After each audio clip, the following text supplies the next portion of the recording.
The waters of the Trident run shallow where the King's Road fords the river, and the stones beneath have been worn smooth by 10,000 years of current.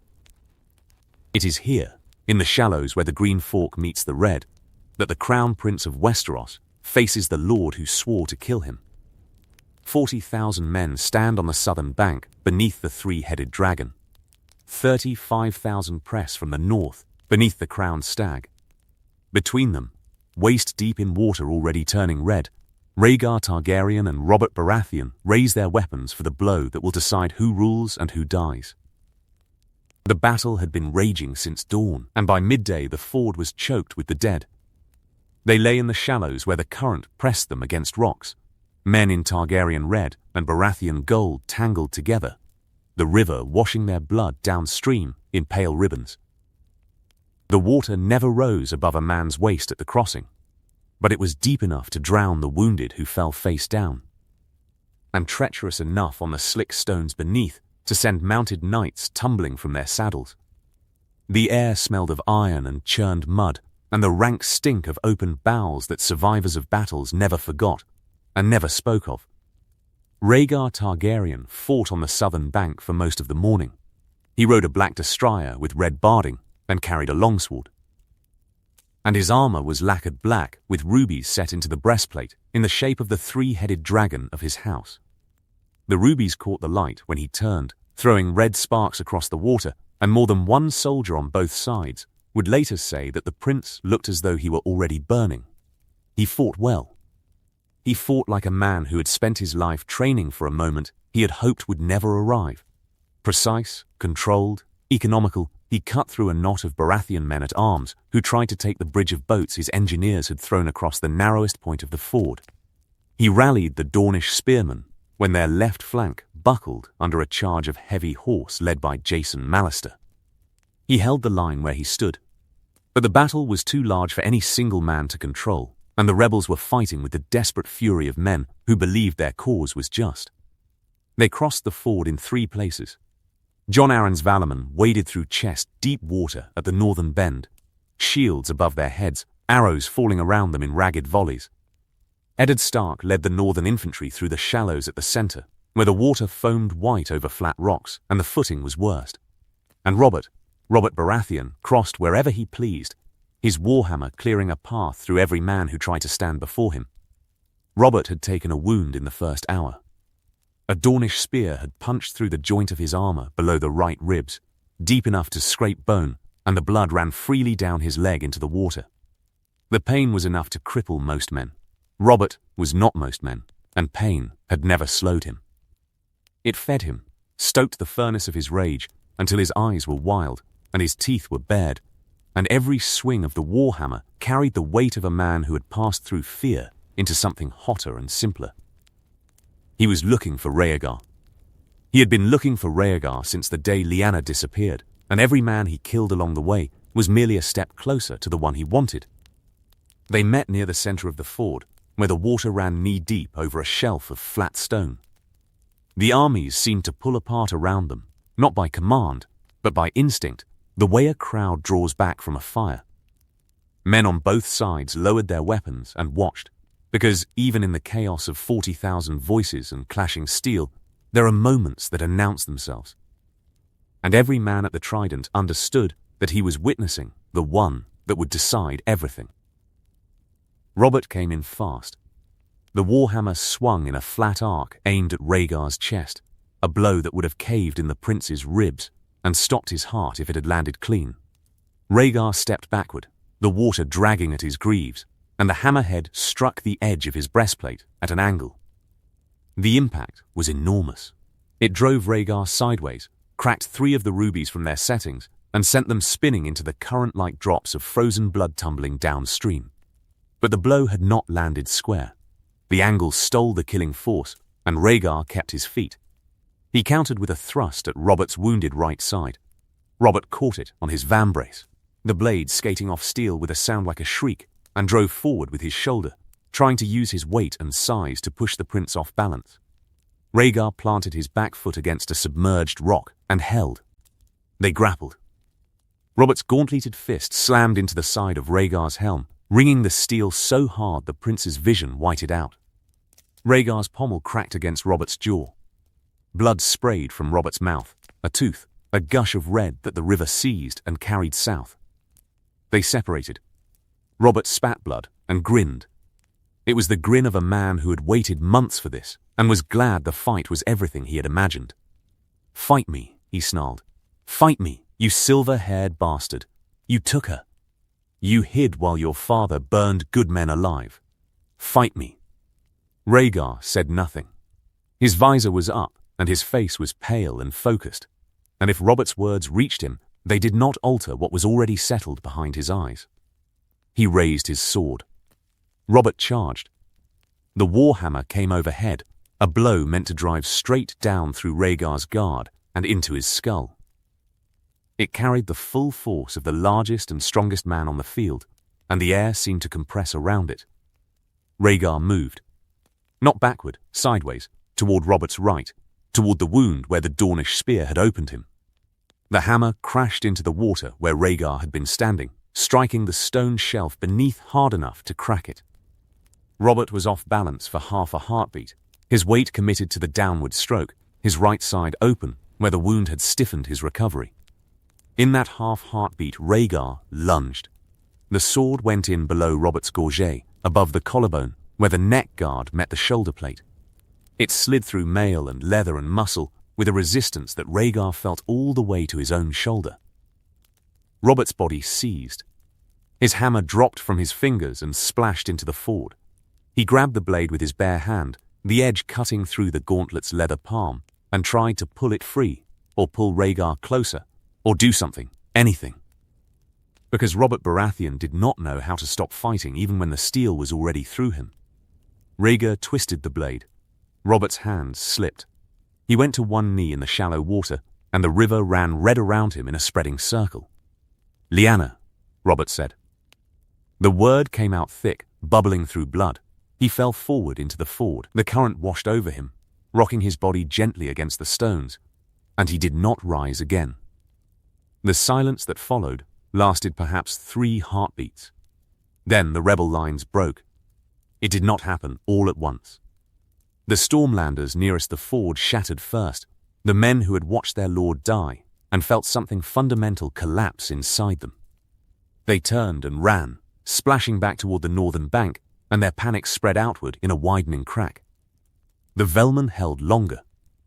Jon Arryn stood on the bank shouting commands, his aged voice barely carrying over the din, and his men held their positions and their nerve. But the center was gone, and the right flank was folding, and the Dornish horsemen, those who remained after Lyn Corbray killed Prince Lewin during the first hour, wheeled east to cut off the retreat. Ned Stark did not run. He was 50 yards from the ford when Robert fell, and the world went silent around him. Not deaf, silent, as though every sound had been pulled from the air and replaced with nothing. Robert, down, the water washing over him, the silver-haired prince pulling his sword free and stepping back and standing over the body with a stillness that was worse than triumph. Robert was dead. Robert, who had been his brother in everything but blood, who had shared his fostering at the Eyrie and his laughter and his fury and the reckless courage that made him impossible to follow and impossible to abandon. Dead in a river, and the current was already carrying his blood south, and nothing would bring him back. Someone grabbed his arm. Howland Reed, the small crannogman who had fought beside him since the crossing. "My lord, we have to go. The line is broken." Ned pulled free. He took 3 steps toward the ford, toward Robert's body and the prince who stood over it. 3 steps.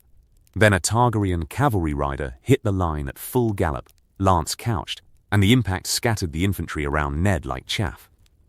The lance missed him by inches and struck the man behind him through the chest. Ned went down in the mud. By the time Reed dragged him upright, the ford was on the far side of a river full of dying men and retreating soldiers and Targaryen horsemen running down the broken formations. "We go," Ned said. His voice sounded wrong to his own ears. They fought north for half a mile. Ned and Reed and 30-odd northerners, cutting through scattered Targaryen patrols and splashing across a shallow tributary. 3 times Ned turned to make a stand, and 3 times Reed pulled him forward.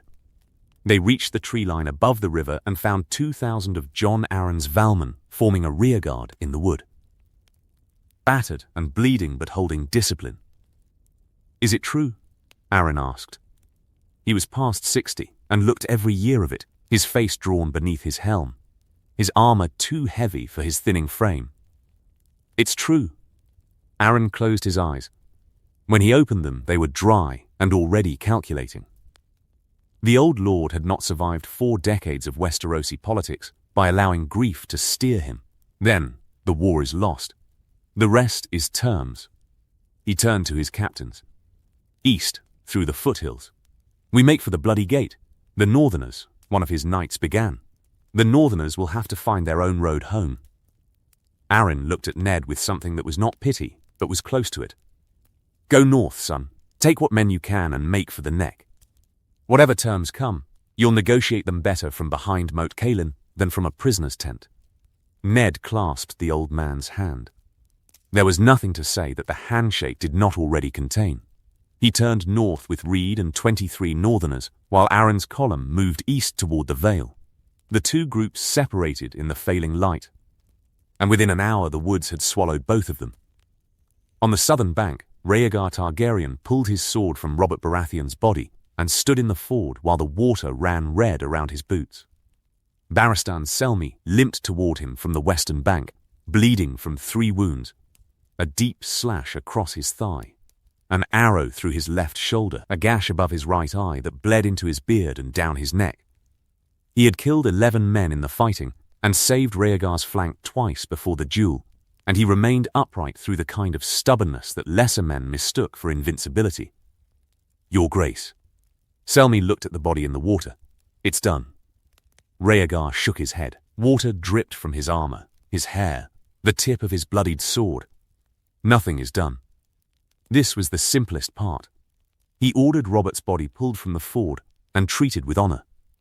He ordered the wounded collected, rebel and loyalist alike. He sent riders north to track the retreating army and south to secure the supply lines. Then he asked for a count of the dead. The count came by evening. Rhaegar had lost 4,000 men. Among them Prince Lewin Martell of the Kingsguard, cut down by Lyn Corbray in the cavalry engagement during the first hour. Sir Jonathan Darry, killed holding the bridge of boats against a northern counterattack. 700 Dornish spearmen. 1,200 Crownlanders. The rest were riverlords, minor knights. Men at arms whose names would fill ledgers, and whose faces would fill no one's memory within a year. The rebels had lost more. 6,000 dead, 3,000 captured, their supply trains seized, their command shattered. Robert's body lay in a tent under a Baratheon banner that someone had pulled from the mud. His warhammer was recovered from the ford, dented, the leather grip still dark with his sweat. Rhaegar ordered it kept. He did not explain why. The Dornish were angry before the last body was buried. They had marched 10,000 men to the Trident and lost 2,000, and their Prince of the Blood, Lewin, uncle to Princess Alia, a knight of the Kingsguard who had served 3 kings, lay dead in a tent with his armor stacked beside him and his orange cloak folded on his chest. The Dornish captains came to Rhaegar's pavilion that evening, led by Sir Daemon Sand, and their courtesy did not survive the first sentence. "Prince Lewin died for your war," Daemon said. "A war you started when you took the Stark girl." Rhaegar did not flinch. The men around him shifted. Several hands drifted to sword hilts. Prince Lewin died defending the crown. He will be honored as the great knight he was. Honor is what we give the dead when we've exhausted everything we can give the living. Princess Alia is going to want more than a song and a tomb. Princess Alia will have everything I can give her. I intend to see her freed from my father's grip before the month is out. Daemon held Rhaegar's eyes longer than courtesy permitted. Then he turned and left without the bow that protocol required. Rhaegar sat alone after the Dornish departed. He removed his gauntlets and flexed his hands. His right wrist was swollen from the force of his blows, and his fingers were stiff. Robert's blood had dried in the creases of his palm, a rust-brown residue already cracking. He scraped it off with his thumbnail and stared at the clean skin beneath. He had not wanted to kill Robert Baratheon. He had not wanted any of this. The prophecy had driven him, the 3 heads of the dragon, the prince that was promised, the song of ice and fire that Maester Aemon had written to him about from the wall. He had believed, with the certainty that leaves no room for compromise, that the fate of the world depended on what he did. That conviction had led him to Lyanna. Lyanna had led him here, to a ford choked with dead men, and a rebellion half-ended, and a mad king sitting the Iron Throne who would see everything burn before surrendering an inch of power. The conviction had not broken. That was the part he could not explain to Daemon Sand, or John Connington, or any man who would listen. He looked at the blood dried in his palms, and the bodies floating in the shallows, and the cost was staggering, obscene, beyond any accounting that conscience could survive. And still, the prophecy burned in him like a coal that would not go out. The 3 heads. The song, the long night that Aemon warned was coming. He no longer trusted his own certainty the way he had at Harrenhal. He could see now that a man who believes the world depends on him is a man capable of monstrous selfishness, dressed as duty. But the belief itself persisted, stubborn and irrational, lodged somewhere below the guilt, and he could not tell whether that made him a prophet or a fool who had learnt nothing from the dead. He washed his hands in a basin of cold water and began writing letters. One to Dragonstone, where his mother Rhaella waited with young Viserys. One to the Tower of Joy, where Lyanna grew heavy with his child. And one to King's Landing, addressed to his father.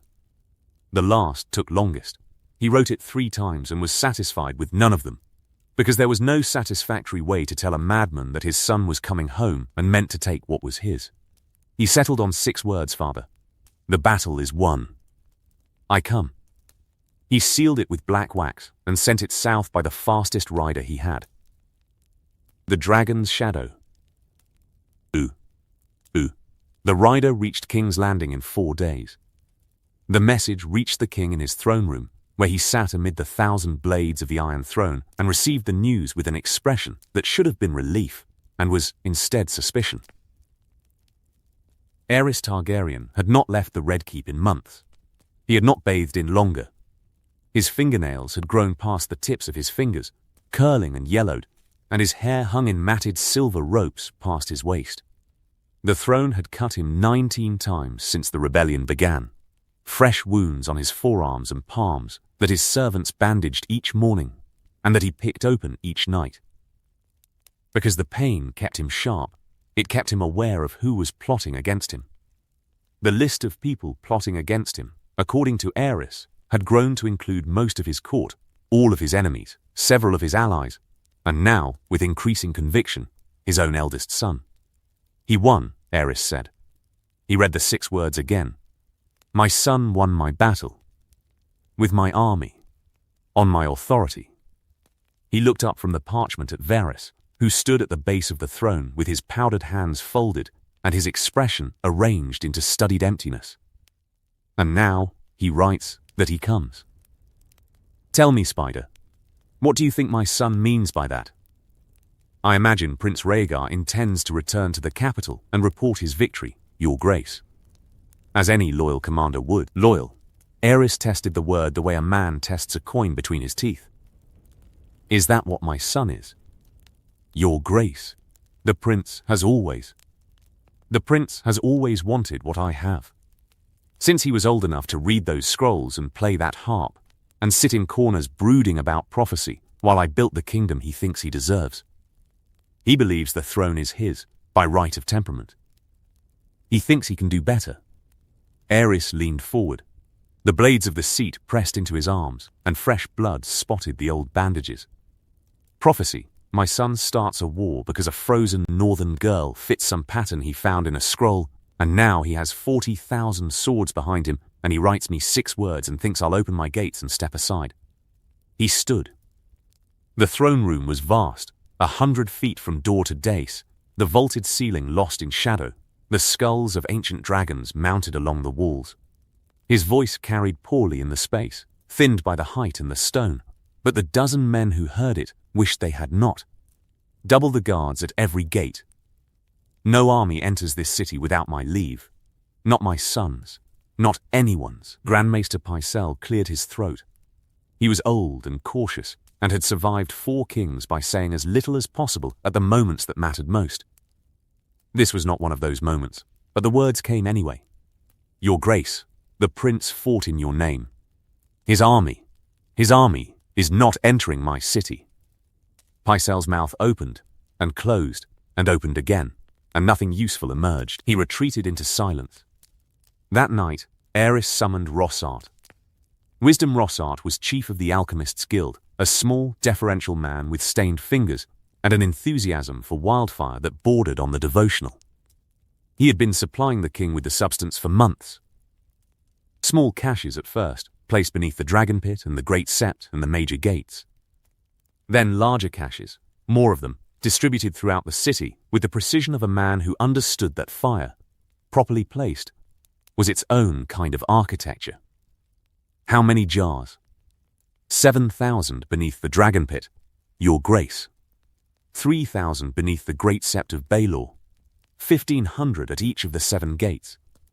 Smaller caches beneath the main streets of Fleabottom, the Street of Steel, the Street of Silk, and the Hook. Rossart paused with the delicacy of a man presenting a vintage. And 2,000 beneath the Red Keep itself, in the old tunnels. More, Rossart blinked. Your Grace? The harbour, the river gate, the fishmonger's square, every building that could shelter an army, every street wide enough for a column to march through. If my son believes he can take this city from me, he will find nothing to take but ashes and bone. Rossart's eyes widened, not with horror, but with the eager attention of a man whose commission had just expanded beyond his expectations. It will be done, Your Grace.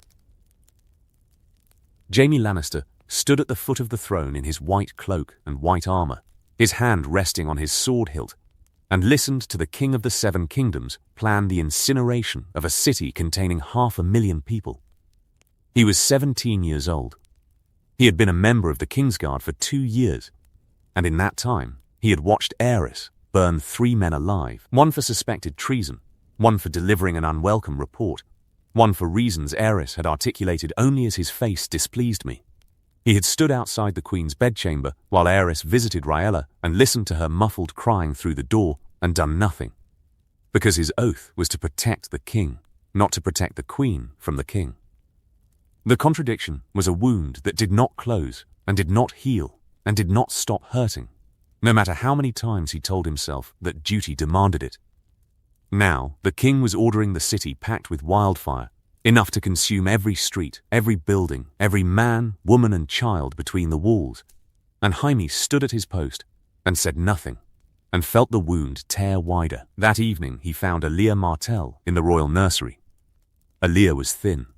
She had always been delicate, the result of a childhood illness that had nearly killed her and left her constitution permanently weakened, but the months of war had worn her to translucence. She sat with her daughter Rhaenys in her lap, a girl of 3 with dark curls and her mother's soft brown eyes. Her son Aegon slept in a cradle beside them, barely past his first name day, silver-haired and still, one small fist curled around a cloth dragon. She was a hostage. The court used gentler language, guest, family, princess. But Alia had spent enough years in King's Landing to recognize the shape of a cage. Aerys kept her in the Red Keep because Dorne had sent 10,000 spears to the Trident, and the surest way to guarantee those spears fought for the crown was to keep the Dornish princess and her children within arm's reach of the king's rage. He won, Alia said when Jaime entered. Her voice was flat, emptied of everything except exhaustion. Rhaegar won. Yes, princess. And my uncle? Jaime paused. He had seen the decoded Raven's message in the Maester's chambers. Prince Lewin fell in the fighting. Alia's hand tightened on Rhaenys' shoulder. The girl murmured in her sleep, but did not wake. Alia looked at the far wall, bare stone, a draught from the narrow window, the distant sound of guards changing shifts in the corridor, and said nothing. The silence was the kind that grief produces when it is too large for the room it is in. My uncle came north because my husband took a girl, Alia said at last. He died because Rhaegar couldn't keep his prophecies and his hands to himself. She looked at Shaemi. And now he has won, and he will come back, and I will be expected to stand beside him and smile. Shaemi had no answer. He was the youngest of the Kingsguard and the least experienced at navigating the emotional terrain of the royal family, and Aaliyah's grief was the kind that deserved either total honesty or total silence. He chose silence. Tell me one thing. Aaliyah's voice dropped. The king. Is he getting worse? His oath bound him to the king's secrets. His duty told him to deflect the question, to offer reassurance. But Aaliyah was watching him with eyes stripped of pretense, and the question was not political. It was a mother asking how close the fire was to her children. Yes, Jaime said, he is getting worse. Aaliyah pulled Rhaenys closer and turned back to the wall. After a time, Jaime left the nursery and walked the corridors of the Red Keep alone, past guards who nodded and servants who hurried, and the faint, acrid smell of wildfire that had begun to seep upward from the tunnels beneath. They caught Ned Stark on the second day north of the ford. He had made 12 miles with Howland Reed and a diminishing company of northerners, men slipping away to vanish into the countryside, to find horses, to try for the neck on their own, before a Targaryen cavalry patrol, 40 riders in red cloaks, found them in open farmland with no cover and no defensible ground. Reed wanted to fight. Ned looked at the riders and the terrain and the 26 men he had left. We yield. They brought him south in light chains, wrists bound, not ankles, enough to ride the sway-backed mare they gave him. The countryside south of the Trident was scarred by the passage of 2 armies. Burned farmsteads, empty villages, fields trampled into mud. The small folk who remained watched the column pass with the flat patience of people who had learned that soldiers of any allegiance meant trouble. The royalist camp spread along the southern bank for half a mile. Tens of thousands of men in various states of exhaustion, celebration, and wound care. Fires dotted the fields in every direction. The wounded filled every barn and farmhouse for a league. The dead were being buried in long trenches, loyalist and rebel side by side, because the dirt did not care whose banner a man had carried. They brought Ned to a tent near the center of camp, a guard outside, a camp stool inside, a basin of water, and a plate of bread and salt. Not a cell, but not liberty either. He sat and stared at the canvas wall and tried to occupy his mind with questions of strategy and logistics and the political state of the North, because if he let those questions go, he would think about Robert dying in the river, and that was a place he could not afford to visit yet. The tent flap opened 2 hours past sunset. Rhaegar Targaryen entered alone. He had changed from his armor into a dark doublet, with the 3-headed dragon worked in thread at the collar. His silver-gold hair was bound back. The bruise on his jaw where Robert's pommel had landed was darkening to a deep purple. He carried no weapon.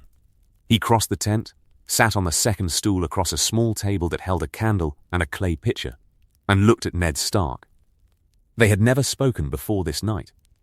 Ned had seen him twice, once at the tourney at Harrenhal, where Rhaegar rode past Elia to lay the crown of blue winter roses in Lyanna's lap, and once at a distance during the early weeks of the war, before the campaigns sorted them into opposing forces across hundreds of miles of contested ground.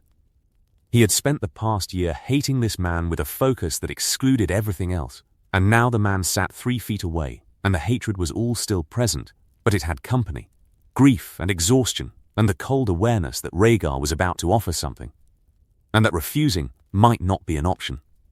Lord Stark. Ned said nothing. Your men are being cared for. The wounded are with our maesters.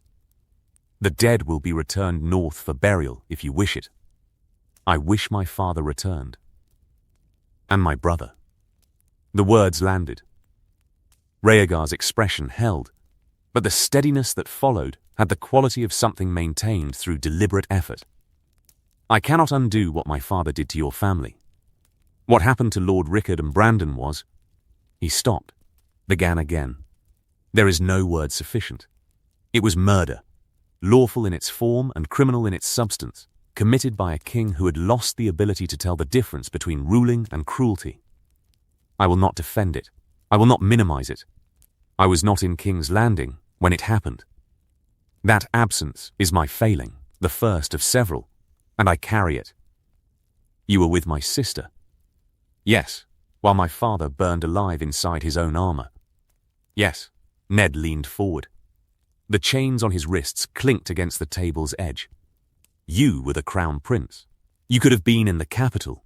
You could have restrained your father, or warned my brother before he rode south, or done anything at all besides hiding in Dorne with a girl of 16. All of that is true. Rhaegar's voice remained level, but the levelness required effort that showed at the edges. None of it changes what happened, and none of it erases what I owe. I owe your house a debt that cannot be repaid, and that I will not pretend to cover with words. What I can offer is what comes next. What comes next? I intend to remove my father from the Iron Throne. Not tomorrow. The situation in King's Landing is more dangerous than you know, but soon. Aerys will face judgment for what he did to Rickard and Brandon Stark. That is not a promise I make to appease you. It is a promise I make because it must be done, and because I should have done it before the first sword was drawn. Ned studied him across the small table. This was not what he had expected. He had prepared himself for arrogance, for indifference, for the polished condescension of a prince who had won his war and could afford generosity. Instead, he was looking at a man who appeared to carry the full weight of what his choices had caused, not as a performance for a captive's benefit, but as something that had settled into his bones and his bearing and the tight lines at the corners of his mouth. It did not make Ned hate him less. But it complicated the hatred, and complication was worse than opposition, because opposition was simple and complication required thought. Where is my sister? In Dorne, at a tower in the Red Mountains, with 3 of my Kingsguard standing watch, guarded or imprisoned. She is free to leave when she chooses. She has chosen to stay. Why hasn't she written? Not a word in over a year. Benjen has heard nothing. My father heard nothing before he died. She wrote. To Winterfell, twice that I am aware of. Whether those ravens arrived across a kingdom in open war, through contested skies, past castles held by armies on both sides. Rhaegar shook his head. I cannot account for every bird. Let me see her. You will. But there is something you need to know before you do. His voice shifted, not softer, not louder, but carrying a different weight, as though the words cost more than the ones that had come before them. Lyanna carries my child. She is near her time. Ned stood. The stool fell behind him. The chains rattled against his thighs. She went willingly, Lord Stark. She was not taken. She was not forced. She came to me at Harrenhal because, get out. I understand that. Get out of my tent. Rhaegar stood. He looked at Ned, the rigid jaw, the grey eyes burning above the short beard, the fists clenched despite the iron on his wrists, and he nodded once and walked out without another word. Ned stood in the empty tent. The candle flame moved in the draught from the open flap, and then steadied. The sounds of the camp filtered through, distant voices, the stamp of picketed horses, a man groaning somewhere in the dark. He picked up the fallen stool because it was the only action available to him, and he sat down and put his hands on his knees and breathed. Robert was dead. His father was dead. Brandon was dead. 3 men he had loved, gone within the span of a single year.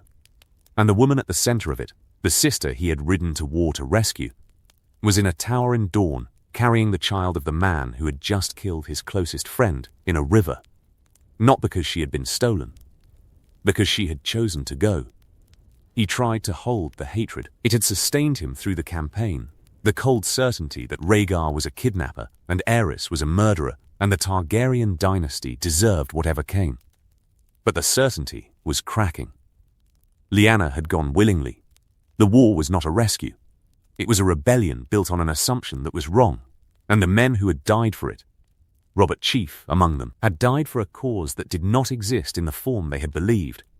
Or not wrong, exactly. Aerys had still murdered his father. Brandon had still been strangled by a cord around his throat while he tried to reach a sword that was always 6 inches too far. Those crimes were real, and the rebellion had real justification beyond Lyanna's disappearance. But the disappearance was what had started it. Lyanna vanishing was the spark, and the spark, it turned out, had been a girl of 16 making a choice that she had not bothered to explain to the family that would burn in its wake. He pressed his forehead to the heels of his hands and sat in the dark and felt every certainty he had carried through the war crack and resettle into a shape he did not recognize. Howland Reed came at first light. The Crannogman had been held in a tent nearby, but the guards were careless with a prisoner who stood 5 feet tall and carried nothing sharper than a wooden spoon, and Reed had slipped between them with the ease of a man who had spent his life navigating terrain that did not want him. "My lord." Reed crouched beside him. "I heard. Through the tent walls, through the tent walls." Reed's green eyes were steady, the look of a man who lived in marshes and had learned young that clarity was something you built from murky water, not something you found lying on the surface. "What will you do?" "I don't know." Ned looked at the chains on his wrists. "Rhaegar claims Lyanna went willingly. That Aerys will face judgment. That the North can go home. Do you believe him?" "I believe he believes what he is saying. Whether a man can keep promises against a mad king and half a dozen factions pulling in different directions, that is a different question." "Robert is dead." Reed's voice was flat, the bluntness required rather than chosen. "Jon Arryn is past 60 and retreating to the Vale. Hoster Tully bent with the wind once and will do it again. If you refuse these terms, the North fights alone. We can hold the neck. Moat Cailin has held the neck since the Long Night. But we cannot march south again, and we cannot reach Lyanna from behind a wall with an army we no longer possess." "I know." "Then the choice is between pride and preservation." "It's not pride." Ned stopped. He did not have a word for what it was. The conviction that kneeling to the dynasty that had burned his father alive would be a betrayal of the dead so fundamental that no strategic calculation could justify it. But Reed was right. The arithmetic was brutal and irrefutable. The North could not win this war alone, and the war had already been lost in the ford 2 days ago. "I'll bend the knee," Ned said, "when the time comes. Not before I've seen Lyanna and heard from her own mouth that she chose this. And if she tells you she did, then the world is uglier than I thought, and I'll learn to live in it." Reed nodded. He did not offer comfort, because comfort was not what Ned needed, and the Crannogman was not the kind of man who offered things that were not needed. The last stag. Storm's End had been under siege for the better part of a year, and the castle had eaten itself to the bone. The horses went first. Then the dogs, and the cats, and the rats in the granary that the garrison had once considered vermin and now considered supper. The leather from saddles and shield straps was boiled into a broth that tasted of nothing and filled no one. The stores that Stannis Baratheon had rationed with ruthless precision, weighing every grain of barley, measuring every strip of saltfish, docking the rations of any man caught hoarding, were gone. What remained in the cellars was seawater-damaged flour and a barrel of salt pork that smelled wrong and that the maester had declared unfit. Outside the walls, Mace Tyrell's army sat in comfort. 60,000 men of the Reach camped across the hills and roads leading south, their cookfires visible from the battlements, their banners, green and gold, the rose of Highgarden, snapping in the sea wind. The Red Wine Fleet held the bay, 60 warships in a crescent that sealed the harbour as tightly as a cork. The siege was not a military operation. It was a demonstration of patience. Tyrell had no need to storm the walls. He simply had to wait and eat well and let hunger do the killing for him. Stannis walked the walls every morning before dawn, when the fog off Shipbreaker Bay was thick enough to swallow the towers, and the only sound was the surf crashing against the cliffs below the curtain wall. He was 19, tall and angular, with the Baratheon jaw and none of Robert's charm. His face was hard and humorless, and had been since childhood, and the siege had stripped whatever softness might have lingered beneath the surface. He ate what his men ate. He slept where his men slept, He had lost 2 stones since the siege began, and his cheekbones pressed against his skin like the edges of a shield. Maester Cresson followed him on these walks when his own aging legs permitted. Cresson had served Storm's End for 30 years, and had watched Stannis grow from a silent, rigid boy into a silent, rigid young man, and he worried about both the body and the thing inside it that the boy would not call a soul. "We can hold perhaps another fortnight," Cresson told him on a morning when the fog was so dense that the Tyrell camps were invisible and the world seemed to have contracted to the stones beneath their feet. "We will hold as long as we must.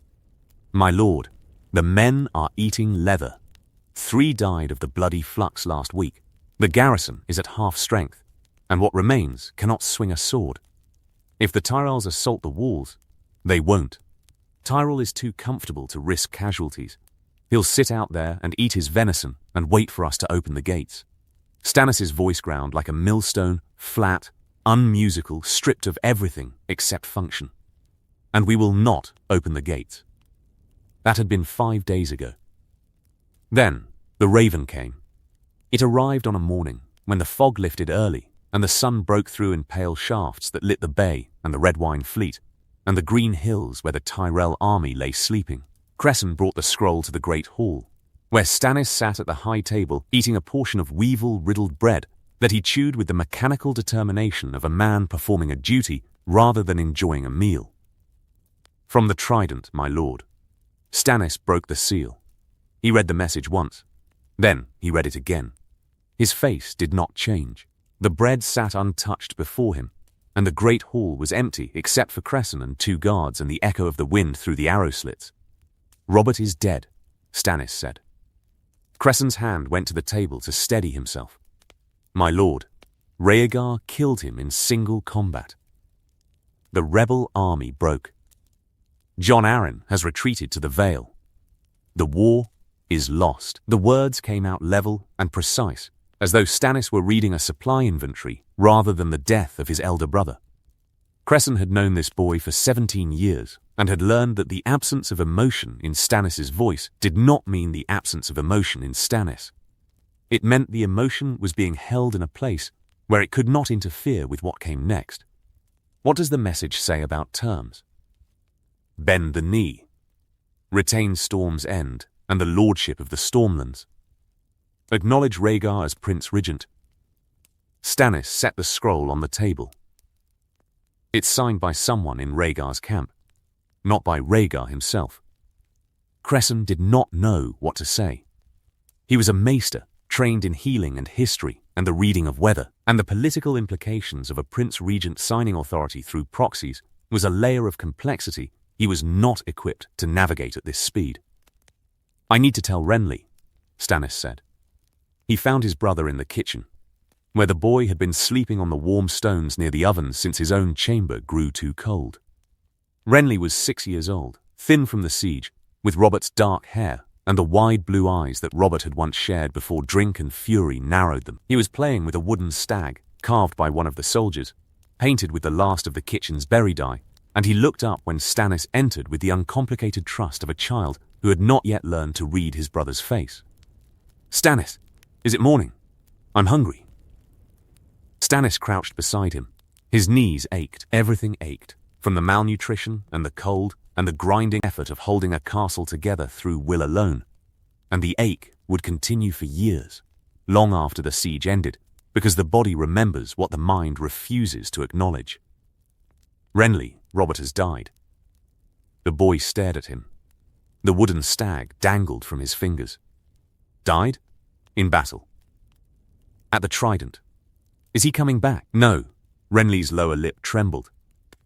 His eyes filled with water, and the wooden stag fell from his hand and clattered on the stone floor, and he looked at Stannis with the uncomprehending expression of a child who has just been told that the world operates on rules he was not previously aware of.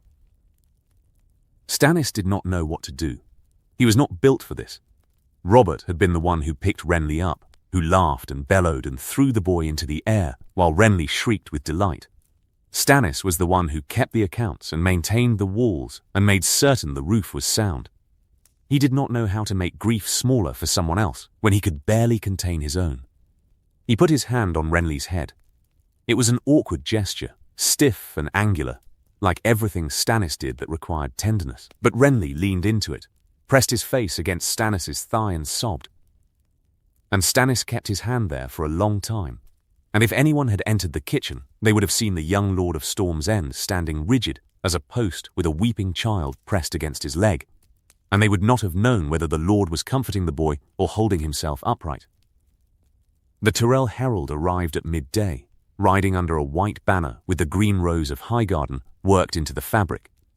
Lord Mace Tyrell offers his condolences for the death of your brother, the herald announced from outside the gates. He further offers the following terms. House Baratheon bends the knee to the Iron Throne, acknowledges Prince Rhaegar's authority as regent, and opens the gates of Storm's End. In return, Lord Stannis retains the lordship of Storm's End and the Stormlands. All defenders receive full pardons, and provisions will be supplied immediately. Stannis stood on the wall above the gate and looked down at the herald. Behind the herald, the Tyrell army stirred, men standing up from their cookfires, looking toward the castle. Smelling the end of a siege they had prosecuted with all the military vigor of a picnic. Lord Stannis? The herald called. Stannis looked at the army. 60,000 men who had spent a year growing fat while his garrison ate dogs and leather and each other's dignity.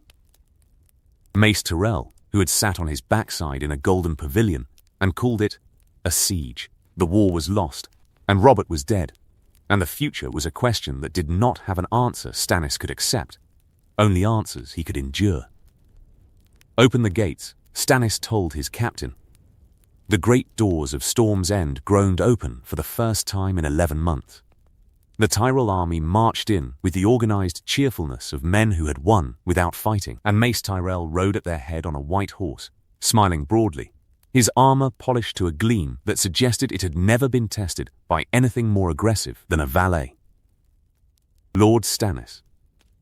Tyrell dismounted with the ungainly grace of a large man in ceremonial armor. A brave defense. The realm will remember your courage. Stannis bent the knee.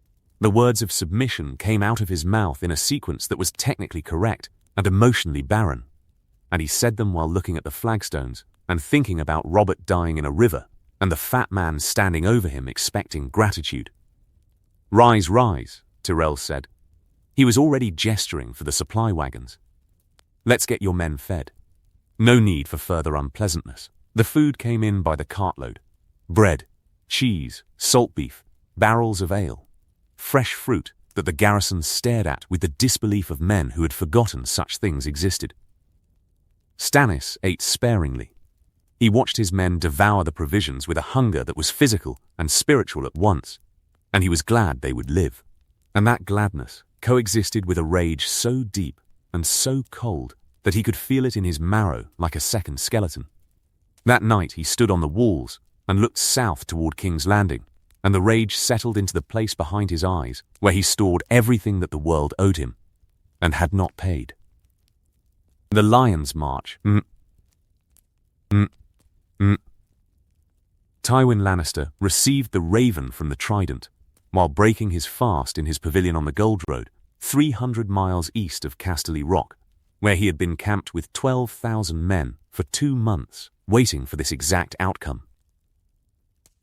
He had not committed to the rebellion, and he had not committed to the crown. He had answered Aerys's summons with polite delays and Robert's overtures with polite refusals, and had positioned his army in the eastern Westerlands, close enough to King's Landing to matter and far enough from the fighting to avoid the mistake of choosing the wrong side. It was the strategy of a man who understood that wars are decided on battlefields, but kingdoms are built in the aftermath, and that the man who arrives fresh and well supplied after the killing is finished holds advantages that the blood-soaked victors often fail to appreciate until it is too late. He read the message once, set it aside, and finished his eggs. His brother Kevan entered the pavilion 10 minutes later, summoned by the page who had delivered the raven. Kevan was shorter than Tywin, broader, and possessed of a loyalty to his elder brother that bordered on the instinctive. He had spent the 2 months of encampment managing supplies and drilling soldiers, and not asking why they were camped here instead of marching. Because Kevan trusted Tywin's judgment the way other men trusted the sunrise. Rhaegar won the Trident, Tywin said. Robert Baratheon is dead. The rebel army has broken. Kevan absorbed this with the steady calm of a man who had expected one of two outcomes and had prepared for both. Then, we march for King's Landing. At dawn. To support the crown, Tywin looked at his brother with the flat dismissal that Kevan had learned decades ago to translate as yes, but not in the way you mean it. Aerys is mad, Tywin said. He has been mad for years, and the madness is accelerating. Rhaegar won this war because I chose not to intercede against him, and because the rebel cause collapsed with Robert's death. He will need a hand. He will need someone who understands the treasury, the lords, the mechanics of governing a kingdom that his father has spent 20 years dismantling through paranoia and incompetence. And that someone is you.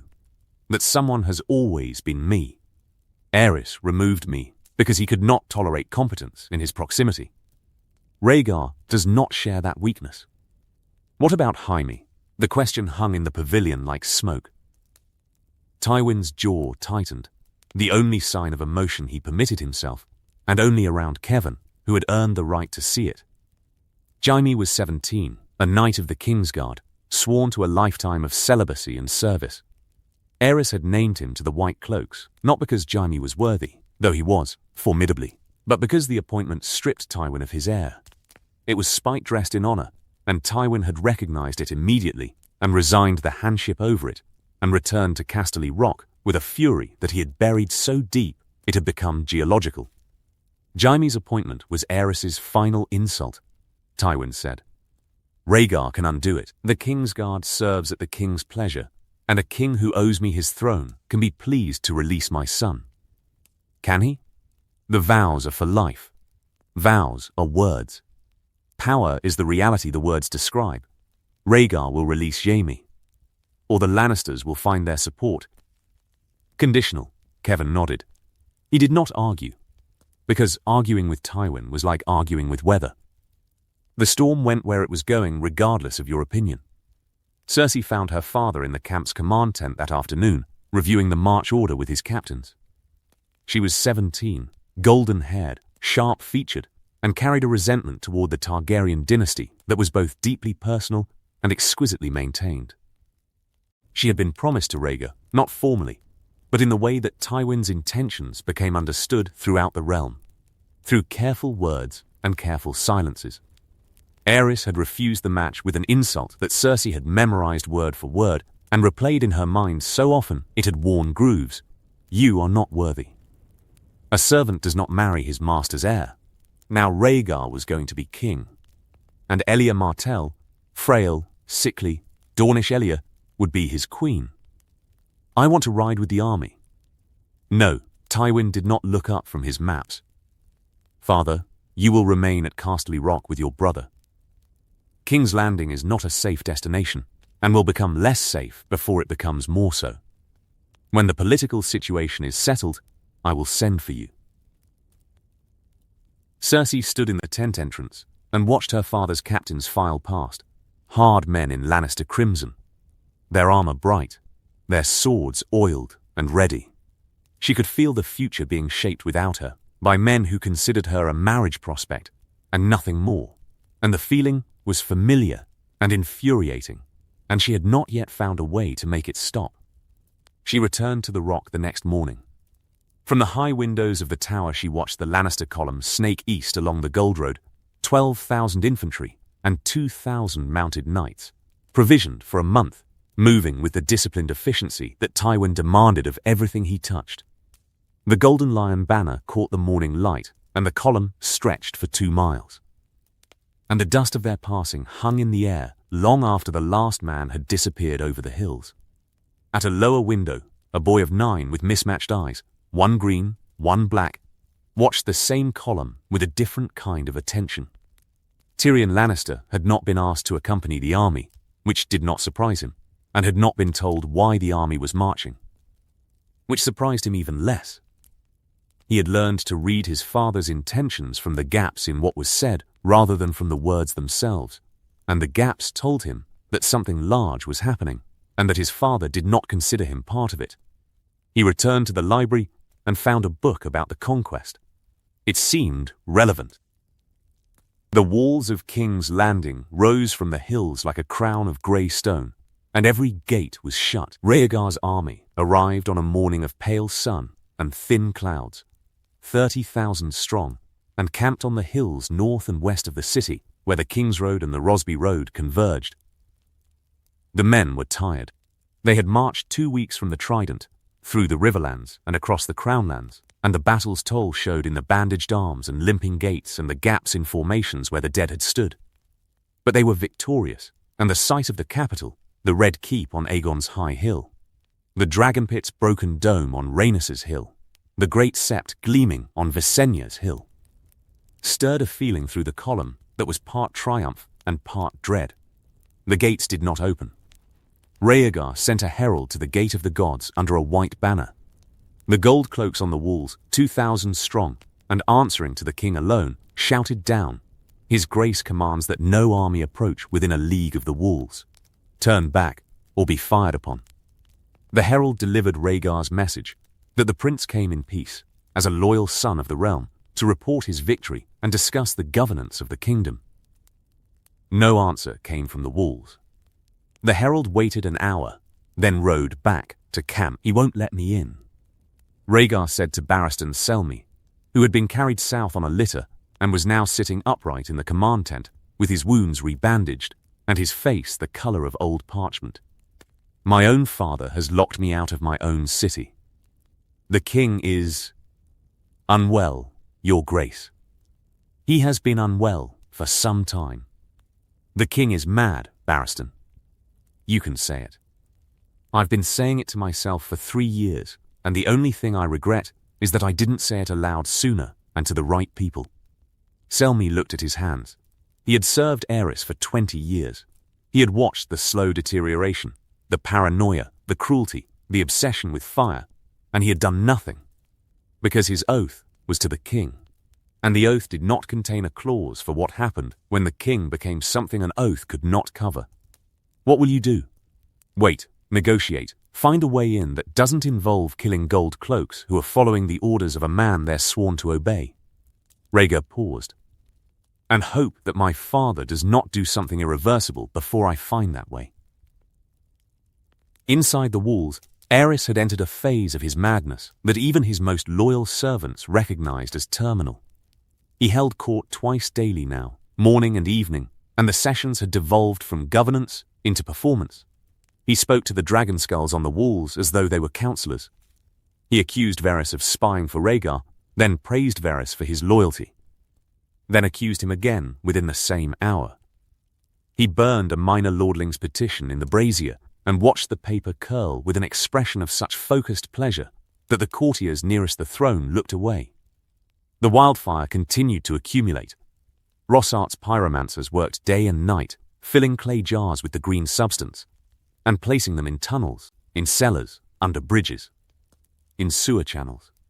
The smell had begun to permeate the lower levels of the city, a sharp chemical tang that burned the nostrils and made cats hiss.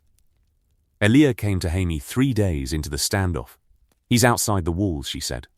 "My husband, the father of my children, camped on a hill like a besieging army, while his own father holds me and our children inside like hostages against his good behavior."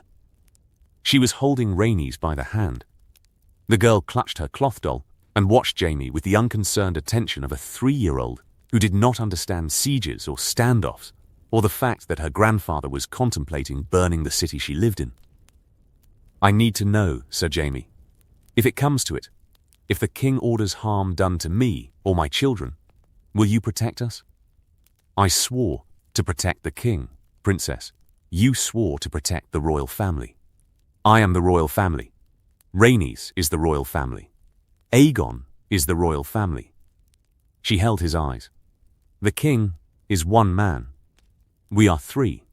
The arithmetic should not be difficult." Jaime said nothing for a long moment. "Then, I will protect you, princess, whatever it costs." Elia's shoulders dropped, a small release of tension that she had been carrying so long she had forgotten it was there. She took Rhaenys back to the nursery and Jaime stood in the corridor and felt the weight of two oaths, one to the king, one to the king's daughter-in-law, pressing against each other like millstones with his loyalty between them. Outside the walls, Ned Stark watched the standoff from the vantage of Rhaegar's camp. Rhaegar had removed his chains 3 days into the march south, a gesture that Ned recognized as political rather than generous, though the distinction mattered less than it should have when your wrists stopped hurting. He was not free to leave, but he was free to move within the camp, and he had spent the days of marching walking among the soldiers and observing the army that had defeated him.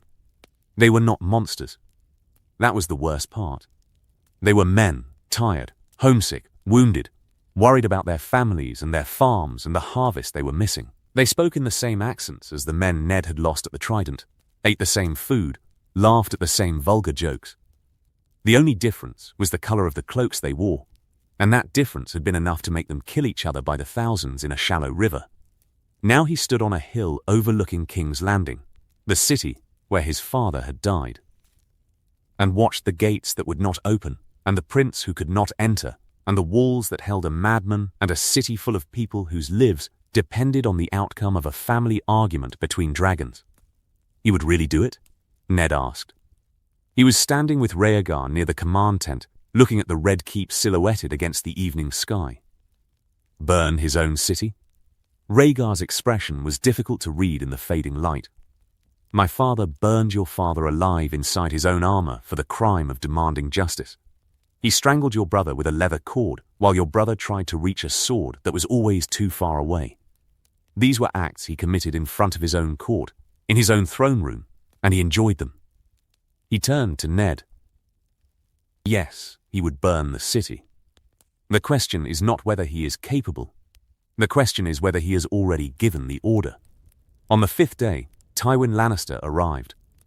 His army came from the west, 12,000 men under the Golden Lion, their armor catching the afternoon sun, their column stretching along the Gold Road in a ribbon of crimson and gold that was visible from the city walls.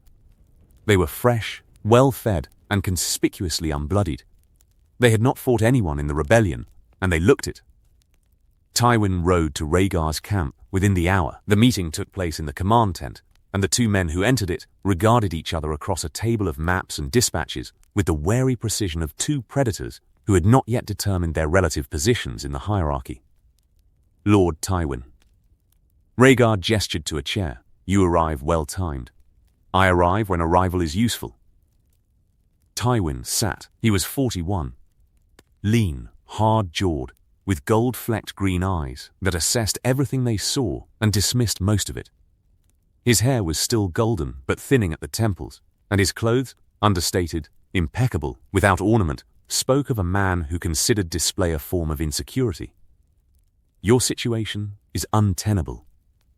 You have 30,000 men outside a city you cannot enter, and a father inside it who would rather destroy the kingdom than yield it. You need an ally. I have allies.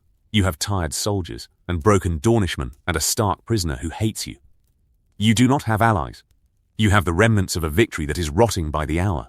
Rhaegar's jaw tightened. What are you offering? 12,000 men who have not fought a battle in 2 years. The wealth of the Rock, the political weight of the most powerful house in the Westerlands. Tywin paused. And a way into the city. You have a way in? The sewers beneath the Iron Gate drain into the Blackwater south of the walls. I used them 20 years ago during the reaving of the stepstones. 300 men could enter at night, open the gate from inside, and secure a path before the gold cloaks could respond. Rhaegar stared at him. And your price? Tywin did not hesitate. He had rehearsed this list on the march the way other men rehearsed prayers. The office of Hand of the King. A seat on the small council for my brother Kevin. Restoration of the Lannister position at court to its proper standing. He paused, a beat so precise it felt calculated, because it was. And the release of my son Jaime from the Kingsguard. The Kingsguard is for life. The Kingsguard serves at the king's pleasure. A king who is pleased to release a knight is within his rights to do so. Maegor the Cruel dismissed a Kingsguard. Jaehaerys the Conciliator released 2 for cause. Precedent exists. Jaime chose the white cloak. Jaime was 15 and manipulated by a king who wanted to rob me of my heir. You know that as well as I do. Tywin's voice remained flat, controlled, utterly devoid of the emotion that the subject demanded. Release him, and the Lannisters stand behind you. Refuse, and we find other arrangements. The threat was quiet and absolute. Rhaegar heard it, measured it, and did not respond to it directly. I will consider your terms. Consider them quickly. Your father is not going to grow more reasonable with time. Tywin left the tent. Rhaegar sat alone with the maps and the oil lamp, and the knowledge that he was being asked to purchase the throne with concessions that would make the Lannisters the most powerful family in the realm. More powerful, perhaps, than the Targaryens themselves. The message from Jaime arrived that night.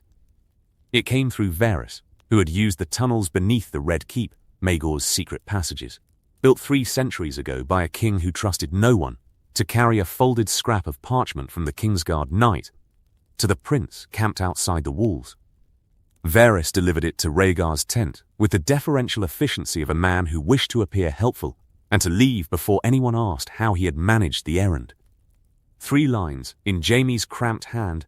He has wildfire under every street, every gate. The Sept, the Dragon Pit. He has ordered Rossart to ignite it all if any force enters the city. He means to burn everything. He calls it cleansing. Everyone dies. Rhaegar read it twice. The colour left his face, what little colour a Targaryen carried. He called his commanders. The Dornish captains, the remaining Kingsguard, the loyalist lords who had fought at the Trident and marched south and camped outside the capital and waited for their prince to tell them what happened next. The city is packed with wildfire, Rhaegar told them. Enough to burn everything and everyone inside. My father has ordered it lit if we enter. The tent was silent. We cannot storm the gates, Rhaegar continued. A direct assault risks triggering the caches. We cannot wait. My father is deteriorating, and every day increases the chance he gives the order independently. We need to get inside, neutralize the pyromancers, and reach the throne room before my father can give the final command. Tywin offered a way through the sewers. One of the loyalist lords ventured. Tywin's sewers put men inside the walls, but they emerge in Flea Bottom, a mile from the Red Keep. A mile of streets with wildfire beneath them. If Aerys sees armed men inside the city, he will give the order. Then what do we do? Rhaegar looked at the table. The map of King's Landing was spread before him.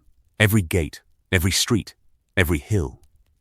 Somewhere beneath those streets, in tunnels and cellars and sewer channels, enough wildfire sat to turn the entire city into a pyre. 500,000 people asleep in their beds, and a madman on a throne with his finger on the match. We go through the tunnels, Rhaegar said. Not Tywin's sewers. Maegor's passages, the ones beneath the Red Keep that lead outside the walls. Varys knows them. A small force enters the keep from below, reaches Rossart and the king before the order can be given, and opens the gates from inside. A small force entering the Red Keep to overthrow the king, Selmy said from his cot. His voice was weak, but his meaning was not. That is what you are describing. Yes, the Kingsguard will oppose you. Your father has 2 of us inside, Jaime and no one else, since the rest are with you or dead. But the gold cloaks answer to the king, and there are 2,000 of them. Jaime will not oppose me. His message makes that clear. Rhaegar folded the scrap of parchment. This ends tomorrow night.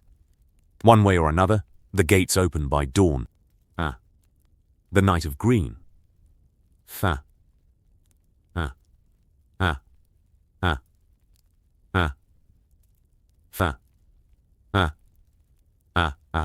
Fa. They went in through the tunnels at moonrise. The entrance was a collapsed drainage arch 1/2 mile east of the Iron Gate, hidden beneath a tangle of blackberry and rotting timber that no one had disturbed in a generation. Varys led them, 12 men in dark cloaks, carrying short swords and oil lamps, moving through passages so narrow they had to turn sideways at the junctions. The tunnels smelled of standing water and rat droppings, and, beneath everything, the sharp chemical tang of wildfire seeping through the stonework from the caches below. Rhaegar went first behind Varys. He had left his armor in the camp and wore boiled leather and a cloak that made him look like a common sellsword, which was the point. Behind him came 6 men hand-picked from the loyalist lords who had fought at the Trident, men who could be trusted to follow orders in the dark and kill without noise. Behind them came Sir Oswell Went, recalled from the Tower of Joy by Raven a week earlier. Grim and silent, and carrying the white sword he had worn since his appointment to the Kingsguard. They moved through Rhaegar's passages for an hour. The tunnels branched and forked and doubled back, and Varys navigated them with a confidence that suggested long and frequent use. Twice they passed junctions, where the green glow of wildfire was visible through cracks in the stone. Faint emerald light leaking from the caches below, pulsing like something alive. The pyromancers maintained the largest caches at 7 points, Varys murmured, his voice barely above a breath. Rossart controls the primary ignition from his chambers in the alchemist's hall. His 4 apprentices each manage a secondary cluster. Kill Rossart and the 5 senior pyromancers, and the caches become inert.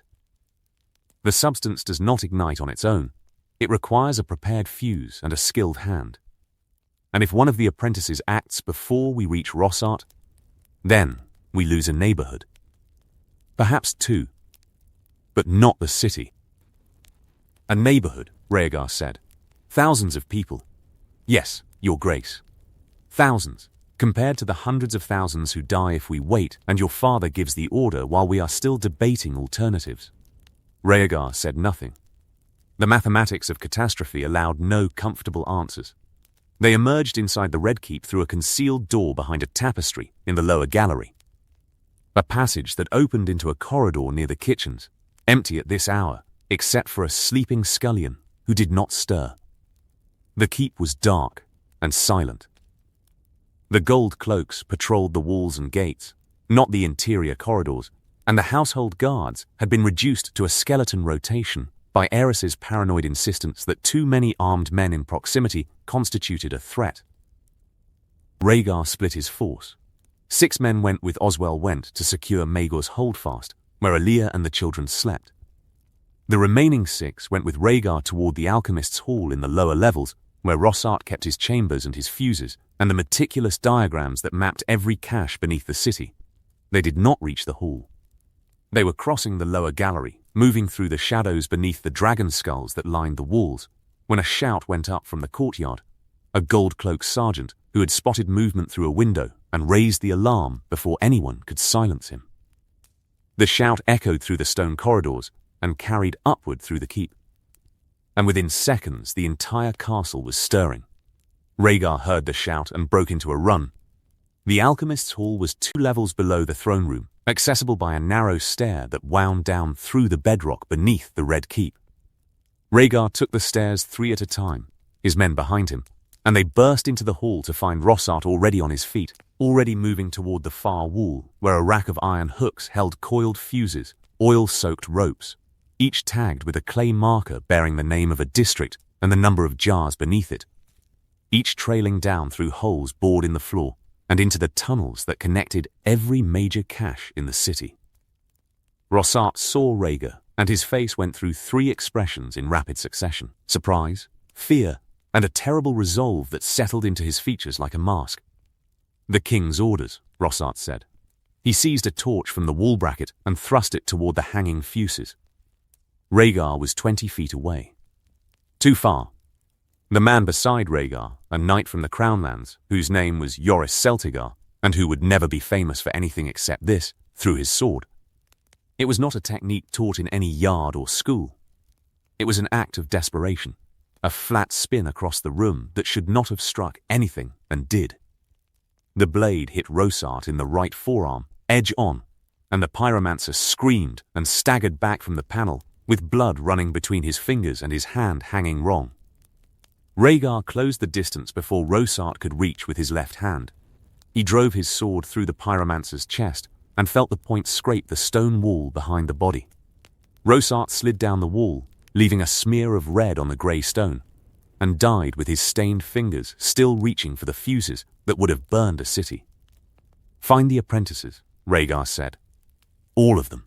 Now." They found 3 of the 5 within the hour, 2 in their beds, one in a supply cellar filling jars. All three were taken alive. But the fourth apprentice, a young man named Garrigus, heard the alarm and drew his own conclusions. He descended to the cache beneath the dragon pit, a tunnel packed with 7,000 jars of wildfire, and applied his fuse. And the fifth apprentice, a woman named Bellanora, did the same beneath Fleabottom.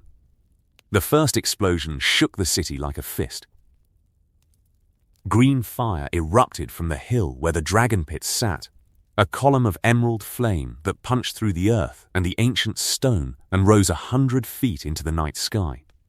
The dome of the dragon pit, already broken from the riots 2 centuries past, collapsed inward and then blew outward as the wildfire beneath it found air. Burning stone rained across the surrounding blocks.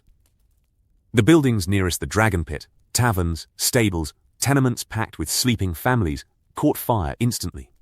The wildfire burned through wood and thatch and flesh with equal indifference, and the color of the flames was the color of emeralds, and the heat was beyond anything that ordinary fire could produce. The second explosion came 30 seconds later, a mile south, beneath Fleabottom. It was smaller, 1,500 jars instead of 7,000, but Fleabottom was dense and wooden and poor, and the fire tore through its streets with a speed that left no time for flight. Men and women stumbled from their homes into streets that were already burning. Children screamed. The narrow alleys became channels for the fire, funneling the heat between the buildings until the air itself seemed to ignite.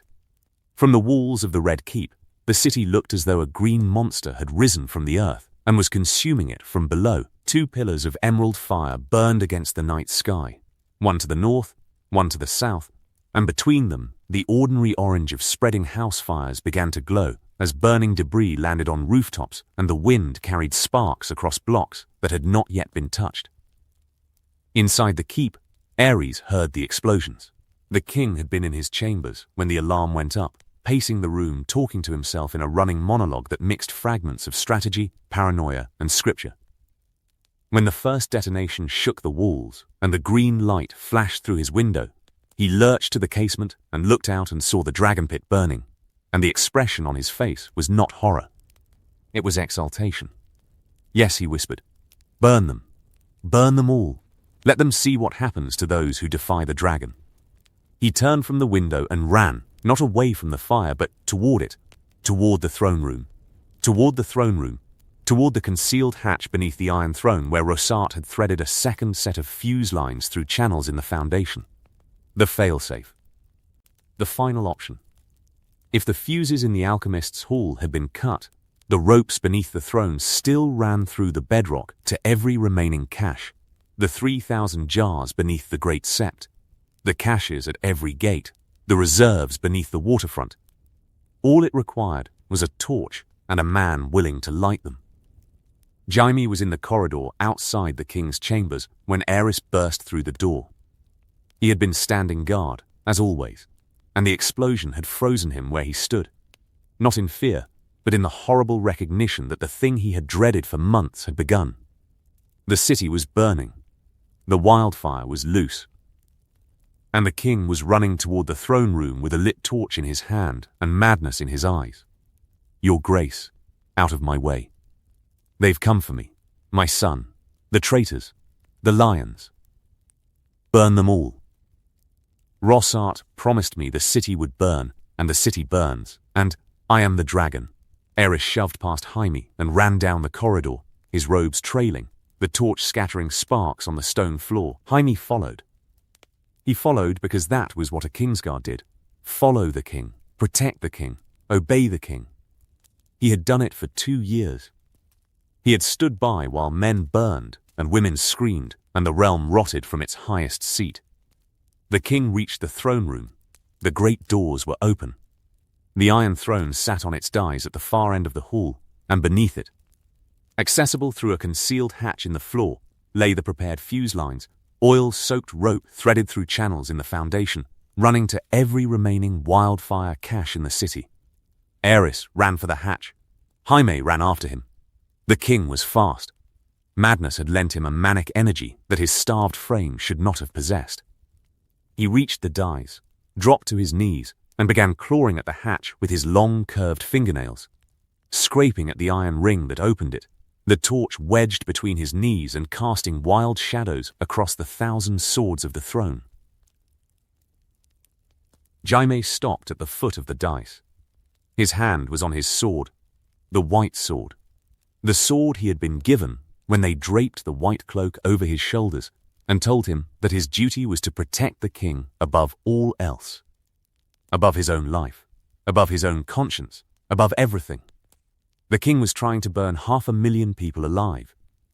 The king was mad, utterly and completely, and the madness had become a thing that looked out through his eyes and spoke with his voice and used his hands to claw at the hatch that would unleash fire beneath the great sept and the gates and the remaining streets. Jaime drew his sword. "Burn them all," Aerys gasped. The hatch came open. Below, in the crawl space beneath the throne, the fuses were visible, oiled ropes leading into the darkness. The torch in his hand moved toward the opening. Jaime covered the distance in 3 strides. His sword went through the king's back below the left shoulder blade, angled upward, finding the heart. Aerys made a sound that was part gasp and part shriek and part something else. A sound that the word surprise could not contain, because it was the sound of a man who had spent years believing he was the dragon and was discovering in the last second of his life that dragons can be killed by the men who serve them. The torch fell from his hand. Jaime caught it before it reached the hatch. Aerys slid off the blade and crumpled on the dice, and the blood that ran from the wound pooled in the grooves between the iron swords that paved the floor. His eyes stayed open. His mouth moved once, shaping a word that might have been burn or might have been nothing, and then he was still.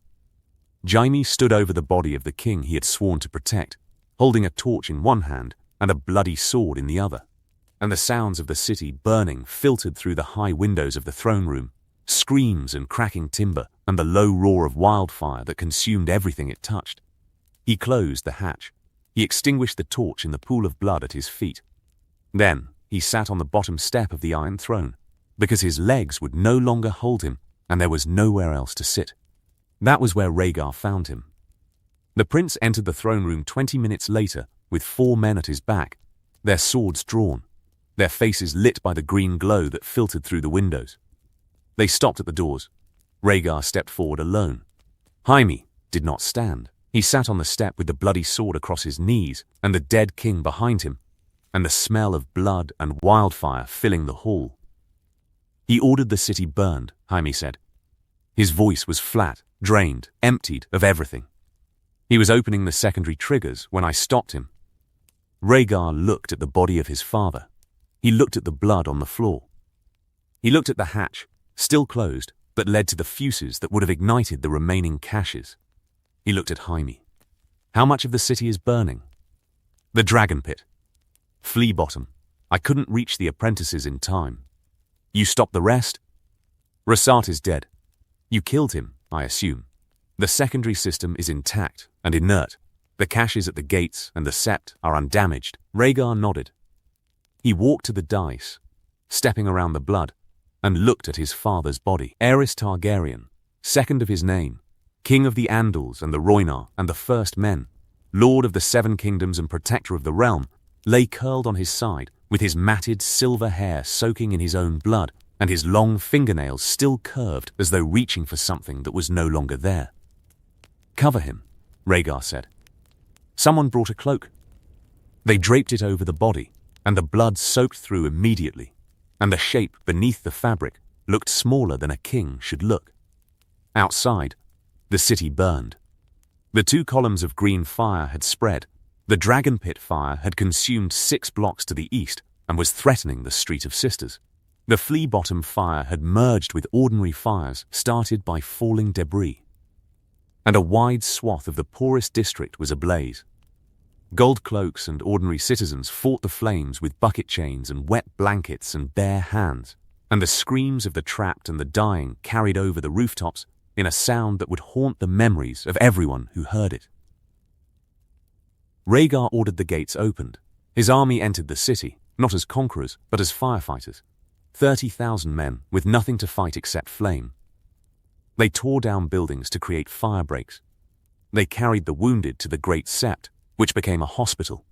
They pulled survivors from collapsed structures and laid the dead in rows along the Street of the Sisters. The fires burned until dawn. By first light, the damage was visible in the grey morning. A quarter of the city blackened, the dragon pit a smoking crater, Flea Bottom reduced to ash and rubble. The wildfire had burned hotter and longer than natural flame, and the structures it touched were destroyed completely, leaving nothing but scorched stone and melted metal. Thousands were dead. The exact number would take weeks to establish, and when it came it would be a number so large that no one wanted to say it aloud. Rhaegar sat the Iron Throne at midday, in a hall that smelled of smoke and his father's blood, and received the reports of damage and death with a face that gave nothing away and eyes that absorbed everything. He was king. The throne was his. And the city he had inherited was burning.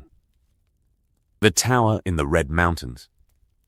The Tower of Joy stood in the passes of the Red Mountains, a round stone keep built on a ledge above a gorge where the wind never stopped. It had no name when Rhaegar chose it. The Kingsguard called it the Tower, and Lyanna called it the Cage, and by the time the Ravens brought news from the north, both names had become equally accurate. She had been there for close to a year. Arthur Dayne guarded the door.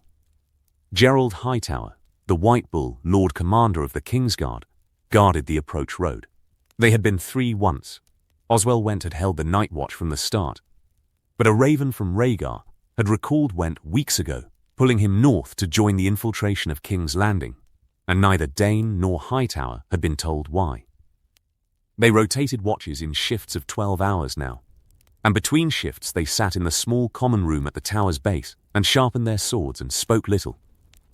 Because there was little to say.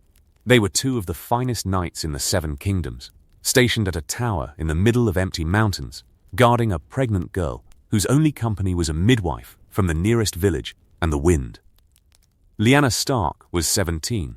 She was tall for a woman, grey-eyed, dark-haired, with a restlessness that confinement had not cured, but had turned inward, the way a trapped animal's energy turns from flight into pacing.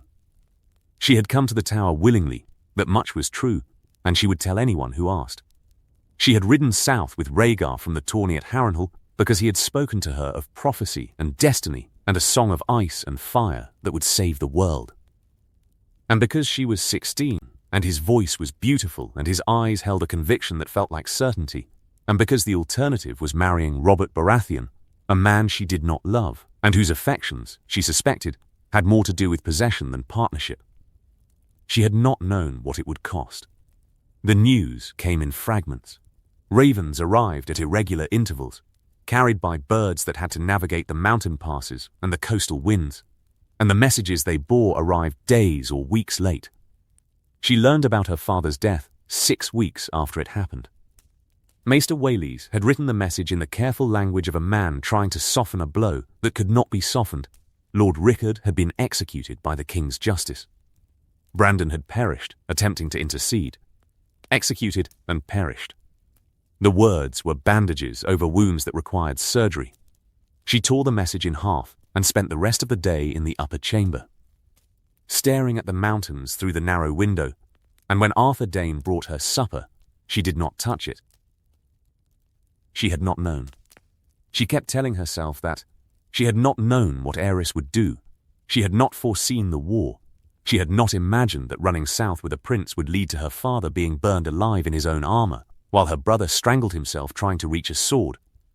But the not knowing did not erase the connection between her choice and their deaths, and the connection was a chain that grew heavier with every message that arrived from the outside world. News of the Trident reached the tower 8 days after the battle. The Raven carried 2 messages, one from Rhaegar's camp, one from Dragonstone, where Rhaella forwarded what reports reached her. Rhaegar had won. Robert was dead. The rebellion was collapsing. Lyanna read both messages at the window of the upper chamber, holding them in hands that trembled. She was 8 months pregnant, and the child was large and active and pressed against her ribs in a way that made deep breathing difficult. And she read the words and tried to feel relief, and found that relief was buried beneath so many other things: guilt and grief and anger and exhaustion. But she could not reach it. Robert was dead. She had not loved him, but she had known him, a loud, laughing, generous man who drank too much and fought too well, and loved with an intensity that frightened her, because it seemed to have nothing to do with who she actually was, and everything to do with who he wanted her to be. He had gone to war for her. He had died in a river with her name on his lips, and she had been in a tower in Dawn, 8 months pregnant with the child of the man who killed him. "Are you all right, my lady?" The midwife, a Dornish woman named Willa, dark-skinned and practical, who had been brought to the tower by Arthur Dayne, and who treated Lyanna with the efficient warmth of a woman who had delivered 100 babies and had little patience for the politics that surrounded this one. "No," Lyanna said. "I am not all right. I don't think I have been all right since I left Winterfell." Willa took the messages from her hands and guided her to the bed. "The babe will come soon. Your body is telling you the pains will start within the week. Whatever is happening out there, in here, we have one task." The second raven arrived 4 days later. Aerys was dead. King's Landing had burned, partially, not wholly. Rhaegar was king. He was sending riders south to escort Lyanna and the child to the capital. Lyanna read this message sitting in bed, because the contractions had begun that morning and standing was no longer an option. The pains came in waves, first mild, then building, then receding, then returning stronger. The midwife timed them with the patience of a woman who had done this work for 30 years and knew that the body had its own schedule and did not respond to political urgency. "I'm not going to King's Landing," Lyanna said between contractions. Arthur Dayne stood in the doorway, the white sword at his hip, his lean face unreadable. He had served Rhaegar since before the tourney at Harrenhal, and he had guarded Lyanna for nearly a year, and in that time he had come to understand her well enough to know that the statement was not a negotiating position. It was a fact. The king has requested. The king can request whatever he likes. I am not going to the city where my father died. I am not living in the castle where my brother was strangled. And I am not standing beside a man who left me in a tower for a year while the world burned. The contraction hit, and she gripped the bed frame, and her knuckles went white, and the rest of the sentence disappeared into a sound that was more animal than speech. Willa wiped her forehead. "Later, we argue about kings later. Now we have a baby to deliver." The labor lasted 14 hours. It was difficult. The child was large, and Lyanna was narrow-hipped, and by the 8th hour Willa's expression had shifted from professional calm to professional concern. There was bleeding. There was a moment, around the 10th hour, when the midwife looked at Arthur Dayne, and the look said what words could not: this could go badly. But Willa was good at her work, and Lyanna was strong, the northern kind of strong. The kind that expresses itself not as endurance, but as refusal. A flat unwillingness to surrender to circumstances. And at dawn, in the upper chamber of a tower in the Red Mountains, with the wind howling through the passes and the first light turning the peaks gold, Lyanna Stark delivered a boy. He was small and red and furious, with a shock of dark hair, Stark hair, not silver, and a cry that echoed off the stone walls and carried through the narrow windows into the mountain air. Willa cleaned him, wrapped him, and placed him in Lyanna's arms, and for the first time in months, Lyanna's face showed something that was not grief or anger or guilt, but a raw, ungovernable tenderness that stripped away everything else. "What will you name him?" Willa asked. Rhaegar had left instructions. If a boy, Jaehaerys. If a girl, Visenya. Valyrian names, dragon names, names from a dynasty that Lyanna had loved in theory and had come to resent in practice. "Jon," she said. Arthur Dayne raised an eyebrow. It was not a Targaryen name. It was a northern name, an Andal name, a common name that could belong to any lord or farmer between the neck and the wall. "Jon," Lyanna repeated. She looked down at the dark-haired boy in her arms, and her grey eyes were fierce and certain and not interested in objections. "After Jon Arryn, who raised Ned and Robert, and who tried to protect my family when the king went mad. His name is Jon." Dayne opened his mouth, then closed it. He had spent a year guarding this woman, and had learned that certain arguments were not worth beginning. The king will want, the king is not here. I am here, and his name is Jon. The boy nursed and slept, and Lyanna held him and watched the mountains through the window and thought about Winterfell, the hot springs beneath the castle, the godswood with its heart tree, the sound of her brothers' voices echoing through the stone corridors. She wanted to go home. The wanting was so sharp and so complete that it felt like a second kind of labor, a contraction of the soul rather than the body. She would go home. Not to King's Landing, not to Rhaegar, not to the court, where they would call her consort and dress her in Targaryen red and expect her to smile at the lords who had watched her father burn. She would go north, to the cold, to the snow, to the place where her name meant something other than the girl who started a war. She would take her son with her. And if Rhaegar objected, he could send his Kingsguard to drag her south, and the whole realm would see what that looked like, and he could explain to his new subjects why the king who fought a war over a woman was now imprisoning her. She closed her eyes and pressed her cheek against the baby's dark hair and slept, and the wind howled around the tower, and the mountains stood unchanged, and the world below continued its slow, painful rearrangement. The price of crowns. The coronation was held in the Great Sept of Baelor on a grey morning 3 weeks after the fires, and the smoke from the burned districts still hung in the air, and every lord and lady in attendance could smell it. Rhaegar Targaryen, first of his name, king of the Andals and the Rhoynar and the First Men, lord of the Seven Kingdoms and protector of the realm.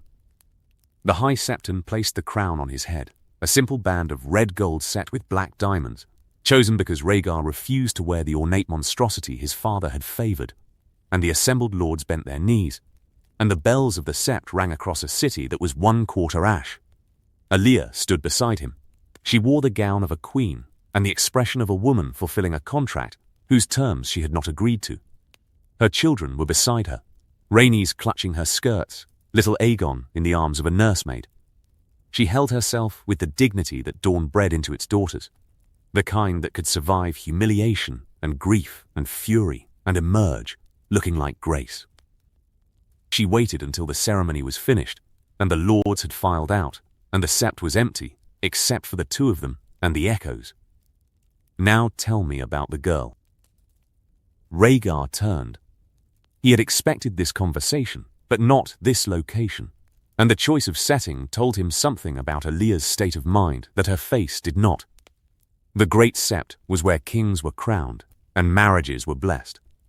She had chosen to have this conversation in a place that meant something. Lyanna is at the Tower of Joy. She gave birth to a son. She and the child are well. A son.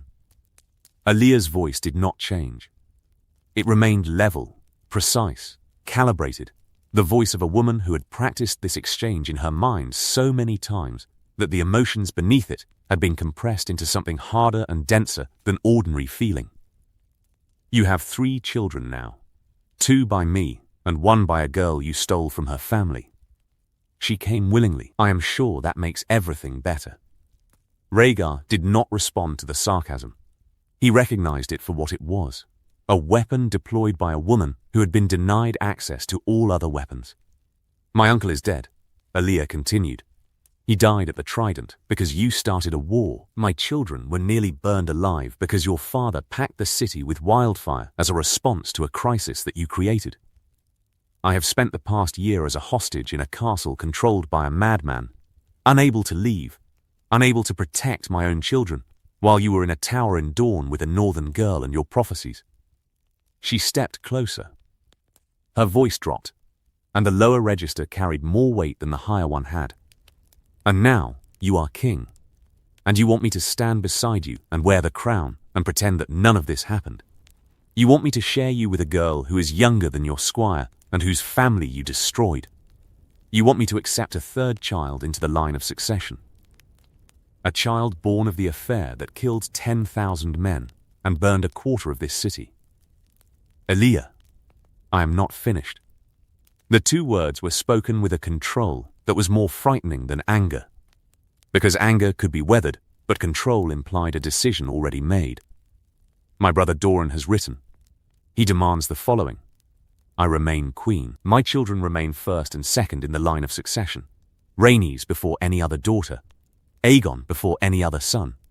The northern child stands behind them, and behind any further children I bear.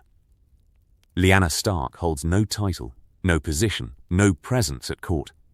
She returns to the north and stays there. Doran's demands are noted. They are not demands from Doran. They are demands from me. Doran is simply the one with the army to enforce them. Rhaegar looked at his wife. 3 years of marriage had taught him the contours of her anger, the cold Dornish fury that expressed itself not in shouting, but in precise language and unblinking eyes, and a willingness to wait years for satisfaction. She was not threatening him. She was informing him. The prophecy killed my uncle and burned a city and started a war that cost 10,000 lives. If you mention the prophecy to me again, I will take my children and return to Sunspear, and you will explain to the realm why the Queen left the king 3 weeks after his coronation. The silence that followed was heavy enough to have weight and sharp enough to cut. Rhaegar stood in the sept of Baelor beneath the crystal dome, with his crown on his head and his wife's ultimatum between them, and the ash smell of his burned city drifting through the open doors. Aegon is first in the succession, he said. Rhaenys after him. That has never been in question. And the rest? Lyanna does not wish to come to court. She has said as much. She wants to return to Winterfell. Good, but the child is my son. He will be acknowledged as such. Alia's face went rigid.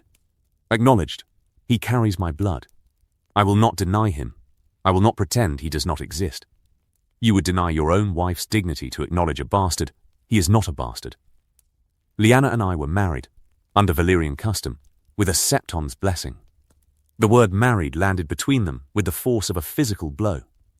Elia's control cracked, a hairline fracture that showed in the tightening of her jaw and the brief closing of her eyes.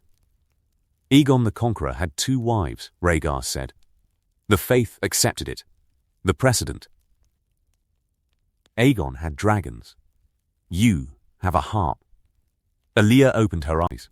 The faith accepted Aegon's marriages because the alternative was being burned alive. You do not have that leverage, and the High Septon who just crowned you will not bless a polygamous marriage in the century after the faith militant was disarmed. You know this. He did know it. The legal and religious framework for a second marriage did not exist in contemporary Westeros. What he had done with Lyanna, the ceremony in the Godswood, the septon Rhaegar had found in a village near the tower, was at best irregular and at worst illegal. Alia was right. He did not have dragons to compel acceptance. Then we find a path, Rhaegar said, one that protects your position and your children, and acknowledges my son without forcing anyone to accept a marriage that the faith will not bless. What path? What title does the boy hold? What name? He would carry a bastard's name. Snow. He would be raised in the north, at Winterfell, as Lyanna's natural son. His parentage would be known to those who must know it. But he would hold no claim to the throne, behind Aegon, behind Rhaenys, behind any future children we might have, unless I formally legitimize him, which I will not do. And what stops him from pressing his claim in 20 years, when he's grown and has the north behind him? His mother, his uncle, the political reality that a northern-raised boy with no Valyrian features and no allies south of the neck cannot challenge a prince raised in the Red Keep with the might of the Crown lands and Dorne behind him. Alia considered this. She was a political animal, raised in the Water Gardens, educated in the intricacies of Dornish succession and Westerosi feudalism, and she could see the logic, even through the anger. A boy raised in the north, carrying a bastard's name, with no formal claim to the throne, was a manageable risk. A boy raised at court, carrying his father's name, with 3 kingdoms arguing over his succession rights, was a disaster. And the succession was clear. Aegon first, as the law demanded, males before females, except in Dorne, and Rhaenys second. A bastard son, unlegitimized, fell outside the line entirely. Lyanna stays in the north. The boy stays in the north. He carries a bastard's name, Snow, not Targaryen, not Stark. He holds no title, no claim, no place in the succession. He is Lyanna Stark's natural son, acknowledged but unlegitimized, not the king's heir. He is my son. He is your mistake, and you will not compound it by giving him a crown." Rhaegar closed his eyes. The weight of the crown, the physical band of gold on his head, seemed heavier than it had been that morning. The prophecy whispered in the back of his mind. 3 heads. The dragon has 3 heads. The song of ice and fire. He had believed it with the kind of certainty that permits no doubt, and that certainty had led him to Lyanna, and Lyanna had led him here, and here was a broken marriage, and a burned city, and a son he might not be permitted to claim. "I agree to your terms," he said, "with one condition. The boy is acknowledged in private. The lords who need to know will know. He will not be hidden like a shameful secret. He will be Lyanna's son, raised in the north, but the crown will know who his father is. Private acknowledgement. Yes, not public." Not public. Not yet. Elia studied him. She could see the compromise and the reservation buried inside it, the not yet that left a door open. The acknowledgement that could become a claim if circumstances changed. But she was tired, and her children were safe, and the political settlement was better than the alternative, which was a public war between queen and consort that would tear the fragile new reign apart before it had drawn its second breath. "Done," she said. "Write to the girl. Tell her she goes home." She turned and walked out of the sept, and her footsteps echoed in the empty hall, and Rhaegar stood beneath the crystal dome, with the crown on his head, and the ashes of his father's city drifting through the open doors. He had conceded everything Elia demanded. Aegon would inherit. Rhaenys' place was secured. Jon would go north under a bastard's name. And the prophecy, the 3 heads, the song, the promise that had cost a kingdom its peace and its prince his soul, would be folded away like a letter read too many times and put back in its drawer. And yet it whispered.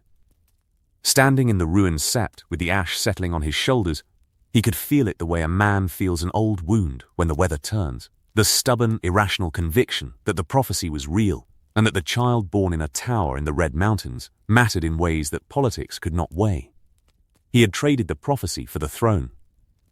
He had surrendered its claims to buy peace with his wife and stability for his reign. And the belief had not gone away. It sat beneath the compromises like a fire banked but not extinguished, and he could not tell whether that persistence made him wise or damned, or simply a man incapable of admitting that the thing he had destroyed a kingdom for might have been wrong from the start. The Great Council, The small council chamber had been built by Maegor the Cruel 3 centuries past, and the walls were thick enough to hold secrets or smother screams, depending on the nature of the meeting. Rhaegar had chosen it for the Great Council, because it offered no windows overlooking the burned quarter of the city. The lords arriving for the first formal peace would see the damage on their ride through the Lion Gate, the blackened rubble east of the Dragon Pit, the skeletal remains of tenements in Flea Bottom, the scorch marks climbing the walls of buildings that had survived. But once inside the chamber, the devastation was absent, replaced by oak paneling and candlelight, and the illusion that the kingdom remained a house with strong walls rather than one missing a quarter of its roof. 6 weeks had passed since the fires, and in those weeks the business of governing had begun whether the formal structures were in place or not. Timber wagons rolled through the gates from dawn until dusk. Labour crews cleared rubble from the Dragon Pit quarter under the direction of engineers Rhaegar had summoned from Old Town. The gold cloaks, whose loyalties had shifted with the pragmatic speed of men who preferred employment to principle, patrolled streets that were half ash and half rebuilding. The city was healing the way a wound heals, from the edges inward, with the centre still raw. The lords arrived throughout the morning. Jon Arryn came first, because Jon Arryn had always believed that punctuality was a form of respect that cost nothing and communicated everything. He was past 60 and looked 80. The ride from the Eyrie had taken 3 weeks and spent whatever reserves the war had left him. His spine was still straight, his eyes still sharp, but his hands trembled when he reached for the cup of water a servant set before him, and the tremor was new. He had married Lysa Tully before riding south, a wartime alliance sealed in haste, and left her at the Eyrie, pregnant with their first child and frightened in a manner his letters could not reach. He had fought a war and lost and survived, and the survival weighed on him with a heaviness that had nothing to do with years. He took the seat nearest the door, not from deference, from the habit of a man who had spent 4 decades navigating Westerosi politics and had learned never to sit with his back to an exit. Hoster Tully came next, broad and flushed from the heat and the ride. The Lord of Riverrun carried weight that was both physical and political. He had joined the rebellion through calculation, his support purchased by marriage alliances, Catelyn to Ned Stark, Lysa to Jon Arryn. And now those calculations required revision. His daughters were married to the 2 most prominent surviving rebel lords, which gave him leverage, but the source of that leverage was defeat, which complicated its use. Hoster took the seat beside Arryn and leaned close and murmured something. Arryn nodded without looking at him.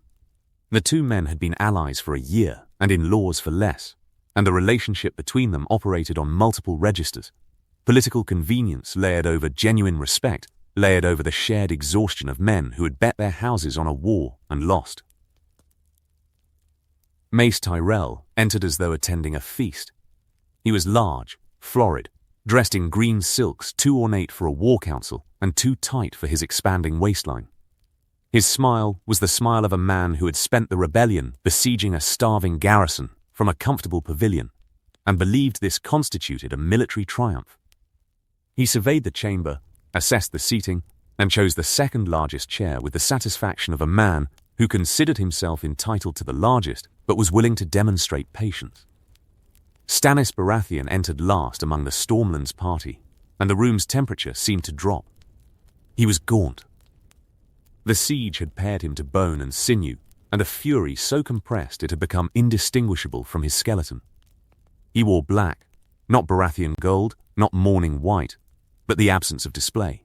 Because display was a luxury he did not intend to extend to the men who had killed his brother. He sat in the chair farthest from Rhaegar and placed his hands flat on the oak and did not remove them for the duration of the session. The grinding of his jaw was audible from 3 seats away. The Dornish delegation arrived as a unit, 4 men in orange cloaks, led by a young prince who moved through the chamber with the coiled ease of a viper deciding whether to strike. Oberyn Martell was 26, black-haired, lean, with the dark eyes and sharp features of his mother's Roynish blood. Doran had sent him because Oberyn was dangerous, and dangerous men properly aimed made excellent negotiators. He scanned the table, noted the empty chair beside Rhaegar, the Queen's chair, which Elia had declined to occupy, and took his seat. "My sister sends her regards," Oberyn said.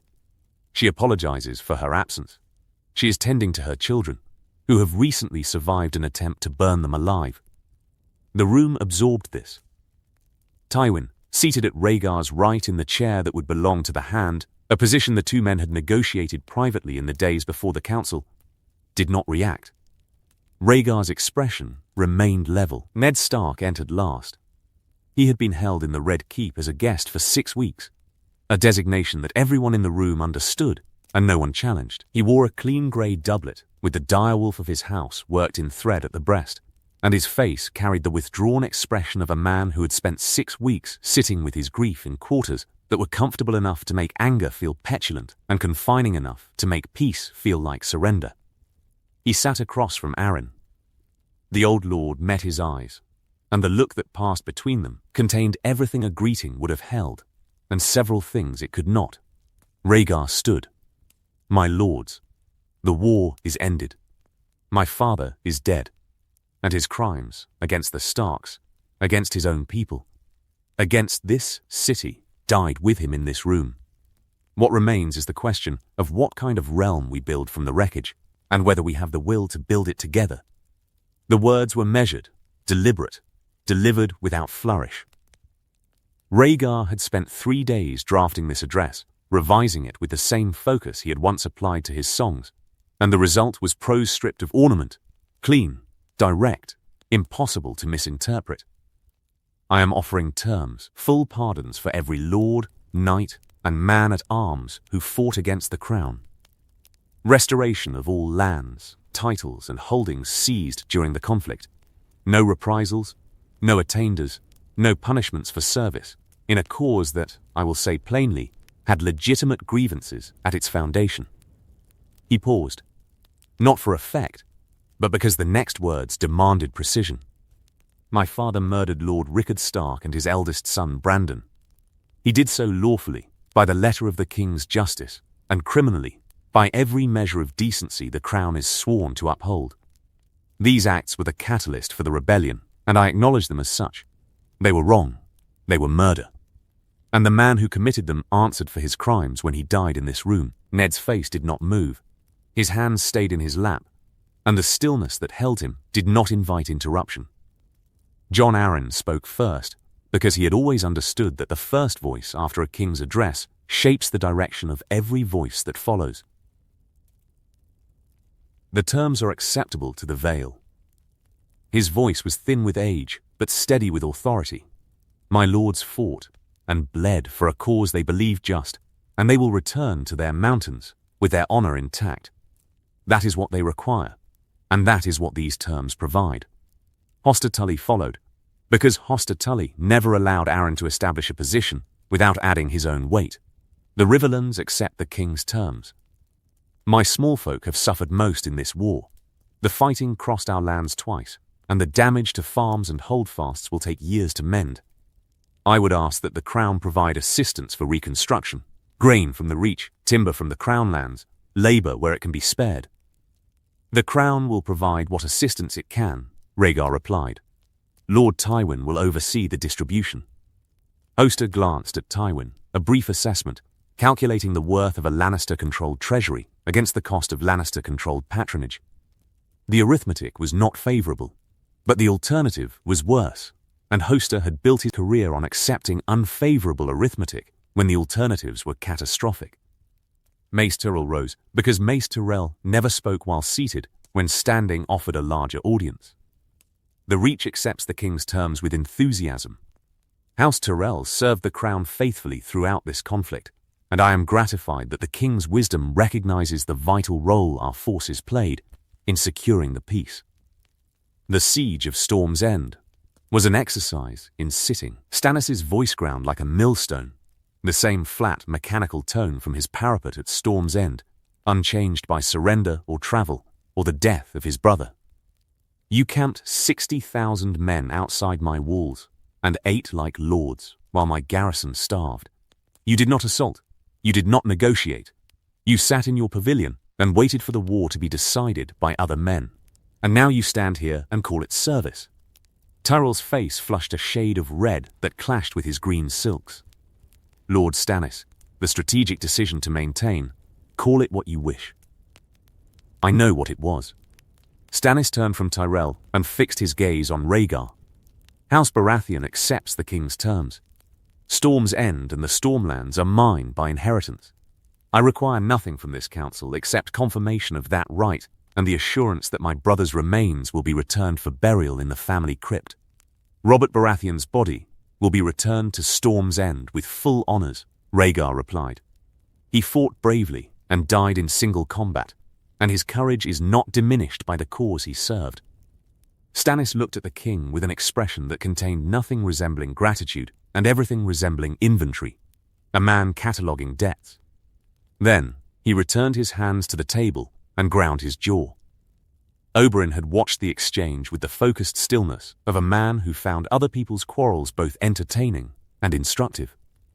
Now he leaned forward. Dorne accepts no terms, because Dorne has nothing to accept terms for. We fought for the crown. We sent 10,000 spears north and lost 2,000 of them, including Prince Lewin Martell of the Kingsguard, my uncle, whose death has not been addressed by anyone in this room. His eyes swept from Rhaegar to Tywin and back. What does Dorne receive for its loyalty? What compensation is offered for the blood we spent defending a dynasty that started this war by stealing a girl? Prince Lewin's sacrifice will be honoured, Rhaegar began. Honour is what we give the dead when we've exhausted everything we can give the living. The words were Daemon Sans, spoken at the Trident weeks ago, carried forward now in the Dornish fashion. Passed from speaker to speaker until they reached the ears they were meant for. My sister sits upstairs with her children, in the castle where your father held her hostage. My brother governs Dorne from a chair, because the gout in his legs will not allow him to stand. We have bled for you, your grace. We have been patient. Patience has its limits. What does Prince Doran require? A seat on the small council for a Dornish lord. Increased trade concessions through the boneway. And the formal acknowledgement, written, sealed, distributed to every Lord Paramount, that House Martell's service during the rebellion was instrumental to the victory. Granted, Rhaegar did not hesitate. The speed of the concession told the room that the king had anticipated these demands, and the anticipation told Oberyn that Doran had already been in communication through channels the council was not aware of. Oberyn's eyes narrowed, but he added nothing. Tywin, who had not spoken since the session began, placed both hands on the table with the deliberate weight of a man about to rearrange the room. With the terms settled, we turned to governance. His voice carried the flat authority of a man accustomed to being the most consequential presence at any table he occupied, regardless of who sat at the head. The kingdom requires a hand. The treasury is depleted. The capital is in ruins. The lords paramount are restless, and the small folk are grieving. The realm needs a steady hand at the tiller, while the king establishes his reign. You are offering yourself, Oberyn observed. How unexpected. Tywin continued as though Oberyn had not spoken, a form of contempt refined over decades into an art. I served as hand to King Aerys for 20 years. Under my tenure, the treasury grew sevenfold, the trade routes were secured, and the realm saw the longest sustained peace since Jaehaerys the Conciliator. I am offering that experience to King Rhaegar. And your price, Ned said. His voice was low, not the lowness of deference, but of a man who had been watching and had found the moment where his words would land hardest. Tywin looked at him. The look was civil enough to be polite and dismissive enough to establish hierarchy, the expression Tywin reserved for obstacles rather than equals. My price is my son. The door opened. Jaime Lannister entered in white armor and white cloak, the sword at his hip. He walked to the space beside the hearth and stood there, and the firelight caught the gold of his hair and the legend that clung to him. The boy who killed his king on the steps of the Iron Throne, an image that had already become the defining story of the war. Legends are stains that no amount of cleaning removes. The Kingsguard serves at the king's pleasure, Tywin said, addressing the room, but meaning Rhaegar. And the king's pleasure, I trust, includes the recognition that a man who killed one king cannot be trusted to guard another. The words fell into the room and stayed. Jaime's face went rigid, a contraction he mastered within a heartbeat, but not before several of the lords saw it. Sir Jaime, Rhaegar turned to face the knight. You saved this city. You killed my father to prevent the burning of 500,000 people. That act took more courage than any single deed performed in this war, and I will not permit it to be diminished. Jaime met the king's eyes. His expression held the guarded blankness of a man who could sense praise and punishment arriving in the same sentence. But Lord Tywin's argument carries weight, Rhaegar continued. The Kingsguard is built on trust, absolute, unconditional trust between king and sworn shield. You broke that trust for the right reasons. The reasons were just. But the breaking is real, and the precedent is dangerous. A Kingsguard who killed one king, however mad, cannot serve beside the next without every lord in the realm wondering whether the sword might turn again. Jaime stood by the hearth. The heat from the fire pressed against his back, and the judgment pressed against his front, and between them there was nothing except the hollow recognition that saving a city would not be enough to save his name. You are released from your vows, Rhaegar said, with honor and with the gratitude of the crown. You will be known as the man who saved King's Landing, not as the man who broke his oath. I will see to that. Jaime unclasped the white cloak from his shoulders, the garment he had worn for 2 years, the highest honor a knight could receive, the prison that had cost him his inheritance and his future. He folded the cloth with the precision of a man performing a ritual for the last time, set it on the mantel beside the hearth, and walked out of the chamber without a word or a bow. In the corridor, where no one could see him, he stopped. He pressed his forehead against the cool stone wall and stayed there until the trembling in his hands subsided. The man who saved King's Landing, the man who killed the king. Both titles were his. Neither was the one he would have chosen, and the one the realm would remember was not the one Rhaegar had promised. Inside the chamber, the remaining business moved forward. Lord Tywin is appointed Hand of the King, Rhaegar announced. Sir Kevan Lannister will join the small council as Master of Laws. Oberyn's lip curled, but he held his tongue. The appointment had been settled before the council convened. Everyone at the table could see that, and the council itself was a ceremony of ratification for agreements already reached in private. This was governance in Westeros, and it had operated this fashion since the First Lords discovered that negotiation was cheaper than war. Rhaegar turned to Ned. Lord Stark. Ned stood. The chair scraped the stone floor, a small, flat sound that carried no weight, except that every man in the room heard it and would remember it afterward. The manner in which people who witness decisive moments remember the trivial details more sharply than the substance. The North's terms are the same as those offered to every other kingdom. Full pardon, restoration of lands and titles, the formal acknowledgement of your father and your brother's murder by the crown. I am not here to negotiate terms, Ned said. The room tightened. I am here because my family burned, and my friend died, and my sister vanished, and the man responsible for all of it wears a crown. His voice was level, but the levelness cost him, and the cost was visible in the cords of his neck and the rigid set of his shoulders. I will bend the knee because the alternative is more war, and I have buried enough men for a lifetime.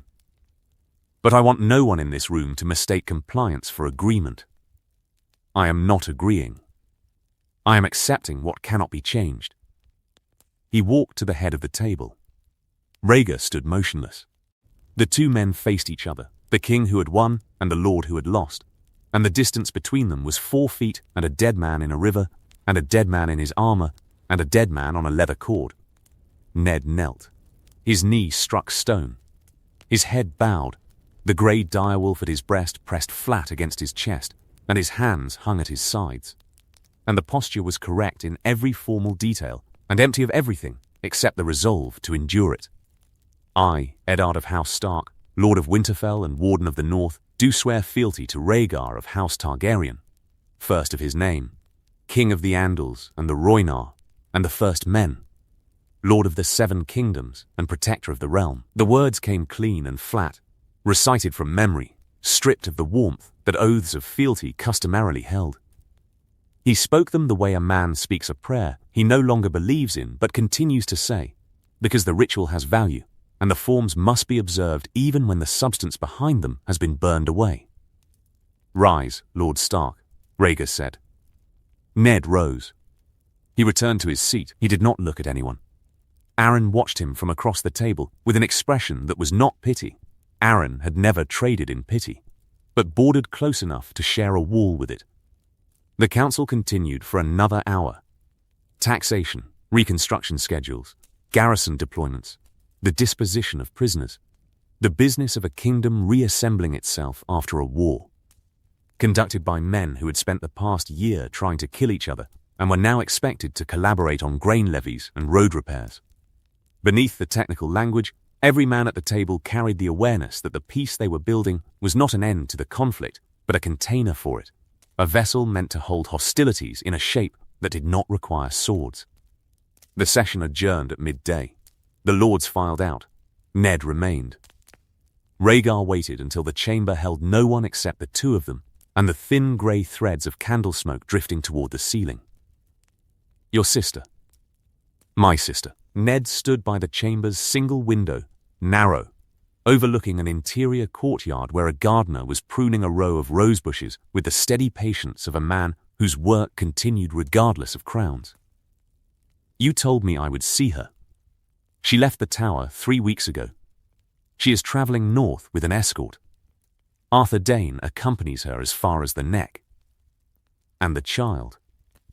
A boy. Born healthy, dark hair, grey eyes. He looks like a Stark. Ned absorbed this without visible reaction. The absorption was not indifference. It was the discipline of a man who had spent 6 weeks preparing himself for information he did not want, and was now receiving it in a room where grief had no place. His name? Lyanna named him Jon. Ned's composure shifted. Not a crack, but a settling. The way a load-bearing wall adjusts when the weight it carries is redistributed. Jon, not Jaehaerys, not Aemon. Not a Valyrian name that would mark the boy as a dragon's son from his first breath. Jon, after the man who had raised Ned and Robert in the Eyrie, who had sheltered them and taught them, and ridden to war beside them when a king demanded their heads. Lyanna had chosen that name, and the choice told Ned more about his sister's state of mind than any raven could have carried. "The boy will be called Snow," Rhaegar said. "Not Targaryen, not Stark, a bastard's name, the only name I can give him that does not threaten the succession or insult the Queen. The Queen and I have agreed. He is raised in the north at Winterfell under your protection. His parentage is known to those who need to know. He holds no claim to the Iron Throne, and in 10 years, or 20, when someone decides he should, that risk I am trusting you to manage. Raise him in the north. Keep him distant from the politics of the south, and the south will have no reason to reach for him. Trust," the word carried an edge. "You trust the brother of the woman you took, the son of the man your father murdered, the friend of the man you killed in a river. I trust the man who knelt in this chamber and meant the words despite what they cost him. That is the only kind of trust worth having." Ned looked at the courtyard. The gardener was trimming dead wood from the roses, snipping brown stems, dropping them into a bucket, examining each branch before deciding what stayed and what was cut. Slow, exact work that would produce results no one except the gardener would notice or value. "I will raise the boy," Ned said. "As my nephew, as Jon Snow, with a place in my household. I will give him a home and whatever safety Winterfell can provide. Thank you. I am not doing it for you." Ned turned from the window. "I am doing it for Lyanna and for a child who did not choose his parents and does not deserve to pay for their choices." He walked out of the chamber and through the corridors of the Red Keep and out through the gates into streets that smelled of sawdust and ash, where the sound of hammering carried from every direction and the city was putting itself back together, one board at a time. He had ridden south to destroy this dynasty, and he was leaving its capital in a peace that tasted of ash. He carried it anyway, because carrying it was all that remained. The realm that remained. The King's Road north of the capital was a scar through farmland that had not yet healed. Fields that should have held rye and barley lay fallow, trampled flat by the passage of armies, seeded with nothing except the iron fragments of broken weapons and the shallow graves of men whose names no army had bothered to record. The villages were half empty.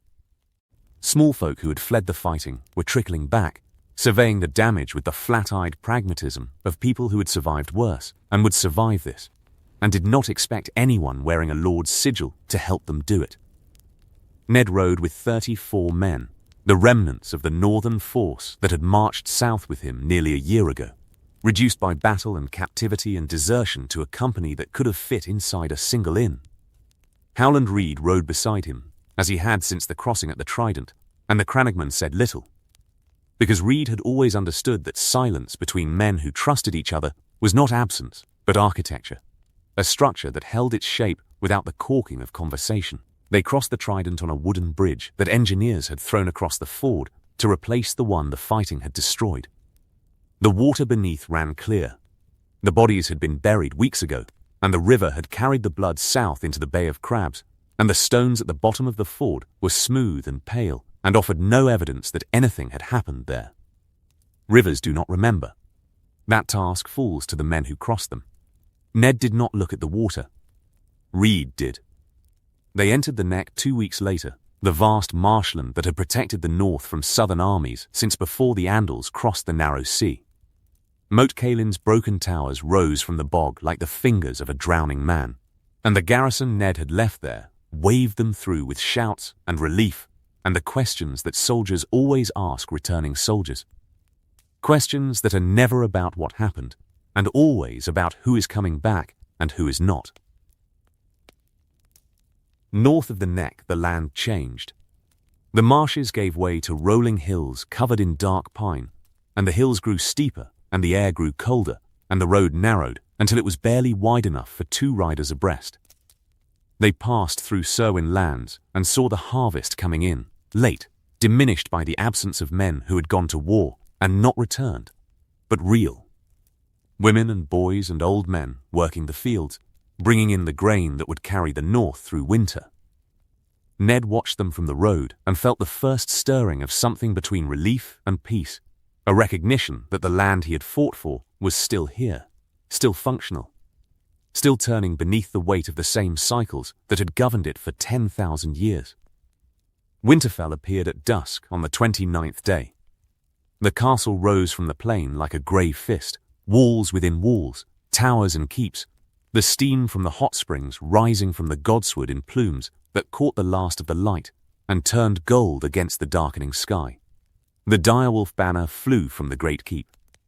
The winter town outside the walls was subdued, its population thin in the summer months. The fields beyond the walls were green with barley and flax. The gates opened before he reached them. Word of his approach had run ahead. Outriders, villagers, the informal network of rumour that moved faster than any horse in the north, and the household had assembled in the yard. Servants, soldiers, stable hands. The maester, the scepter, the kennel master with his hounds. They lined the walls and the walkways and the covered bridge between the armory and the great keep, and when Ned rode through the gate, they did not cheer. They bowed. The silence was more powerful than noise would have been, because it carried the weight of a household that had spent a year not knowing whether its lord would return. And now he had, and the relief was too large and too present for shouting. Catelyn stood at the top of the steps to the great keep. She held a baby on her hip. A boy of 8 months, with a tuft of auburn hair and his mother's tully blue eyes. Robb, Ned's son, conceived on a night that felt like another man's life. The night before he rode south with banners and blessings, and the cold certainty that the cause was right and the war was necessary. The boy stared at Ned from Catelyn's arms with the unfocused curiosity of an infant encountering a stranger. Because that was what Ned was. A stranger who shared his blood, but not his memory. A father in name who had been absent for the entirety of the boy's life. Ned dismounted. He climbed the steps. Catelyn's face was composed, the Tully composure, the discipline of a woman raised to stand beside lords and hold herself together while the ground shifted beneath her. But her eyes were full. The composure held everything in place, and the eyes told the truth beneath it. My lord. My lady. The formality was a bridge between them, a structure they could cross, because they did not yet know each other well enough to walk on open ground. Their marriage had been arranged in haste, a wartime alliance sealed with a bedding and a blessing, and a separation that followed within days. They were strangers bound by vows and a child, and the strangeness was not a deficiency, but a starting point, the foundation of a building that had not yet been constructed. Ned reached for the boy. Catelyn placed Robb in his arms, and the transfer was awkward. The baby squirmed. Ned's hands were uncertain. The fit was wrong, and then adjusted, and then settled into something that was not comfort, but was close enough to hold. Robb looked up at him. Ned looked down at Robb, and the yard full of people watched the Lord of Winterfell hold his son for the first time. And nobody spoke, because speaking would have broken something that needed to remain intact. Come inside, Catelyn said. There's food, and a fire. He followed her through the doors and into the warmth of the castle that his family had held for 8,000 years, and the warmth pressed against the cold that had lived in his chest since the Trident, and neither conquered the other. Lyanna arrived 3 weeks later. She came through the east gate on a grey mare, with Arthur Dayne riding 2 lengths behind and a column of 6 Dornish outriders trailing them. She wore road-stained travel clothes and a fur-lined cloak that someone had given her at the neck, and her dark hair was loose around her shoulders, and she carried a bundle against her chest that she had not relinquished to anyone since leaving the Red Mountains. Ned met her in the yard. The household did not assemble this time.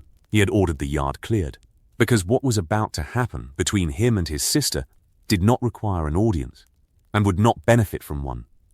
She dismounted with the stiffness of a woman who had spent a month in the saddle and was still recovering from childbirth. She held the baby close, a reflex, not a performance, the grip of a mother who had spent the first weeks of her son's life in a tower surrounded by knights and the last month on a road surrounded by strangers, and who had learned to hold on because holding on was the only form of control available to her.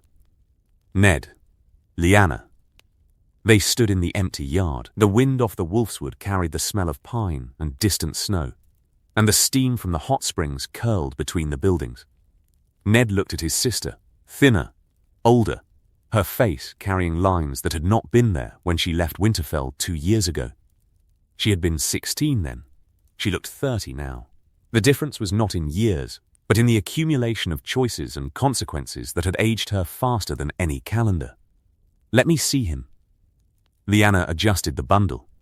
The baby was asleep, dark-haired, small, his face pressed against the wool wrapping, one fist curled near his mouth. He looked like a Stark. The resemblance was so complete that Ned felt his breath catch, because for an instant the boy could have been Robb, or Brandon's child, or Ned's own, a Winterfell baby, northern from his first feature, carrying nothing visible of the silver-haired father who had started a war over his mother. "His name is Jon," Lyanna said. "I named him after Jon Arryn.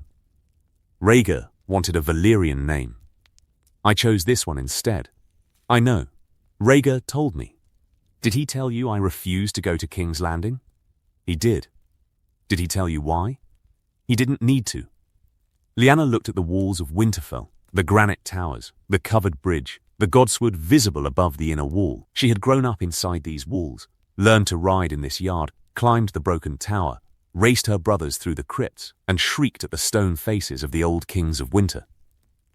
She had left because a silver prince spoke of destiny and a song that would save the world, and the world she had set on fire was still smouldering. And now she was back, and the walls were the same, but she was not. "I want to go to the godswood," Lyanna said. They walked together through the inner gate and along the path that wound between the kitchens and the armory, and through the narrow arch in the wall that opened onto the godswood. 3 acres of ancient forest in the heart of the castle, sentinel pines and ironwoods and soldier pines. The undergrowth thick with moss and fern, the air cool and damp and green. The heart tree stood at the center, its white trunk rising from the black earth, its carved face weeping red sap, its canopy of red leaves rustling in the wind like something breathing. Lyanna sat on the flat stone beside the pool beneath the heart tree. The water was dark and still and cold, and the face in the weirwood looked down at her with an expression that was either grief or wisdom or the accumulated indifference of a tree that had been watching the affairs of men for longer than any house or name or kingdom. "Father used to sit here," Lyanna said, "after Mother died. Every evening. He'd come out and sit and say nothing, and we'd find him here after dark, and he'd look up as though he'd forgotten where he was." Ned sat beside her. The baby slept between them, his breath making small clouds in the cool air. "I didn't foresee this," Lyanna said. "I didn't think Father would die. I didn't think Brandon would ride south. I thought..." She stopped. Whatever she had thought did not survive the speaking. "It doesn't matter what I thought. What matters is what happened." "Yes, are you angry with me?" Ned did not answer immediately. The question deserved more than reflex, and he owed her the truth even when the truth was tangled. "I have been angry with you every day since I learned what happened to Father. Every day since the Trident. Every day since Rhaegar told me you went with him and no one took you." He paused. "And I have been afraid for you every one of those same days. And the fear was always larger than the anger, and I hated that. Because anger was simpler. I'm sorry. I know. It's not enough." "No, it isn't." He looked at the heart tree. "But it's what there is. And I'd rather have you home and sorry than gone and righteous." Lyanna leaned against him. The gesture was involuntary, the reflex of a younger sister who had spent 2 years carrying a weight too heavy for her frame and was finally beside the one person who might share it. Ned did not move away. He sat on the stone beside the dark pool, his sister against his shoulder, the baby between them. And the weirwood looked down on all of them with its red eyes and its carved mouth and its silence that was older than the castle and the name and the kingdom beyond. "Jon will grow up here," Ned said, "with Robb. They'll be cousins, and I'll raise them as brothers. And when he's old enough, he'll know who his father is and what that means, and he'll choose what to do with it. And if the South comes for him, then the South will find the North in its path." Lyanna closed her eyes. The baby stirred, and she rocked him without opening her eyes, and the motion was automatic and ancient and had nothing to do with politics or prophecy or the iron chair 1,000 miles to the south. From the covered bridge above the godswood, Catelyn watched them. She stood in the shadows where neither Ned nor Lyanna could see her, and she observed her husband sitting beside his sister with a baby that was not hers and not his, and her face held the private, measured expression of a woman calculating the shape of the family she had married into and finding its edges sharper and more irregular than the terms of the contract had implied. She turned from the window and went back inside. There was supper to organize, and a household to run, and a son of her own who needed feeding. She would make room for the boy. She would make room for the sister. She would do it because duty demanded it, and because Catelyn Tully had been raised to believe that duty, carried long enough, could become indistinguishable from love if you gave it sufficient time. Whether she believed that, standing alone in the corridor with the cold draft on her face, was between her and the gods she prayed to, the new gods of the South, the painted saints and crystal towers, not the old gods of the godswood who watched from their carved faces and kept their own counsel. The realm settled into its new shape. In King's Landing, Rhaegar sat the Iron Throne and governed a city that was rebuilding itself around him. The Dragonpit Quarter was being cleared and replanned, the ruins leveled, the streets widened, the wildfire residue removed by alchemists working in shifts with masks over their faces and sand under their boots. Flea Bottom was gone entirely, scraped to the foundation stones. And in its place a new district was rising, stone buildings instead of wood, proper sewers, wider lanes. The city would be better for the burning. That was the obscene arithmetic of catastrophe, that destruction creates the opportunity for improvement, and that the people who died in the fire would never see the city their deaths made possible. Rhaegar played his harp in the evenings, alone in a chamber that overlooked the bay. The melodies were sad and beautiful and served no purpose except to give the things inside him a shape that speech could not accommodate. Tywin governed. The hand of the king moved through the Red Keep with the controlled authority of a man who had returned to the seat he considered rightfully his and intended to make the arrangement permanent.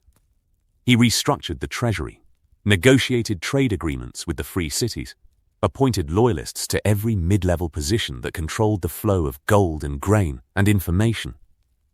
His presence at court was the presence of gravity, invisible, constant, bending everything in proximity toward his center. The Dornish delegation endured him with a courtesy that concealed loathing. Prince Lewin had died fighting Tywin's war, or fighting against the rebellion that Tywin had let bleed before choosing the winning side, and Dorne did not forget and did not pretend to. Oberyn sent letters to Sunspear that traveled by courier rather than raven, because ravens could be intercepted by a hand who intercepted everything. The High Septon blessed the new reign and kept his reservations to himself, but the faith's discomfort was visible to anyone who looked. The Great Sept had survived the wildfire by a margin that felt less like providence and more like luck. And the High Septon's sermons in the weeks after the coronation dwelt with increasing frequency on the sins of Targaryen exceptionalism and the limits of royal authority in spiritual matters.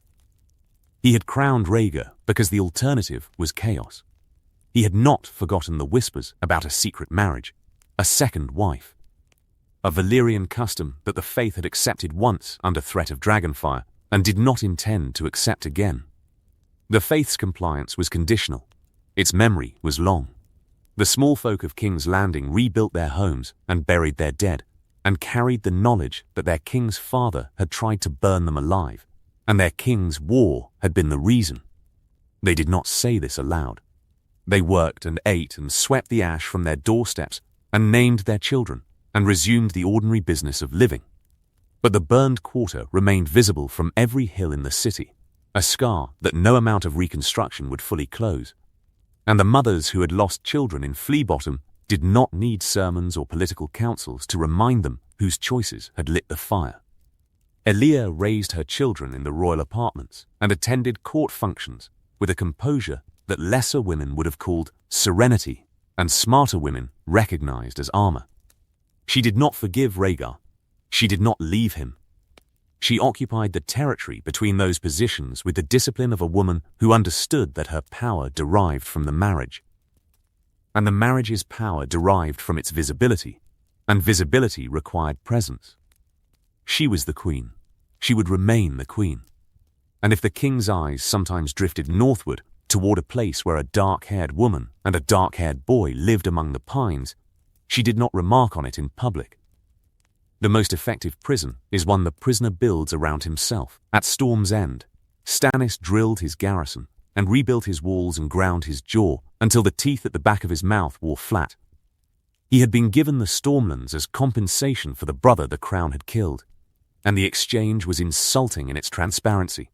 A lordship for a life, territory for blood. He accepted it because Stannis had never refused what was owed to him, even when what was owed was insufficient. He kept Robert's warhammer in the Great Hall, mounted above the hearth, and he told no one why, and no one asked. Because asking Stannis Baratheon about Robert was a conversation that no one wanted to begin, and Stannis would not have allowed to finish. At Casterly Rock, Shiny Lannister wore crimson instead of white, and found that the colour changed nothing. They called him Kingslayer, in the taverns, in the training yards, in the whispered conversations that ceased when he entered a room and resumed when he left. Rhaegar had promised that he would be remembered as the man who saved the city. The realm preferred the simpler story. It always did. His sister Cersei greeted his return with an embrace that lasted longer than custom permitted, and eyes that contained ambitions she had not yet learned to articulate. His brother Tyrion, 9 now, sharp-eyed, reading everything, grasping more than anyone credited, watched from the library window and said nothing, because Tyrion had learned early that the most useful information was the kind you gathered when no one thought you were paying attention. In the Eyrie, Jon Arryn settled into the chair he had occupied for 40 years and rested. Lysa was beside him, large with child, her fingers never still. He had gone to war to protect 2 boys he had raised as sons, and one of those boys was dead and the other was home. And the peace he had negotiated was the best outcome available from a hand that had been dealt badly. He wrote letters to Ned, to Hoster, to Rhaegar, in a slow, cramped hand. And the letters carried the pragmatic wisdom of a man who understood that peace was not the absence of conflict, but its management, and that management required constant attention from men who were usually too tired to provide it. In Winterfell, 2 boys grew.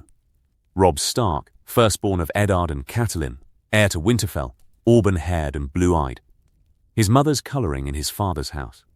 He crawled through the great hall and pulled himself upright on chair legs, and fell, and stood again with the stubborn persistence of a child who did not yet understand that falling was something to fear.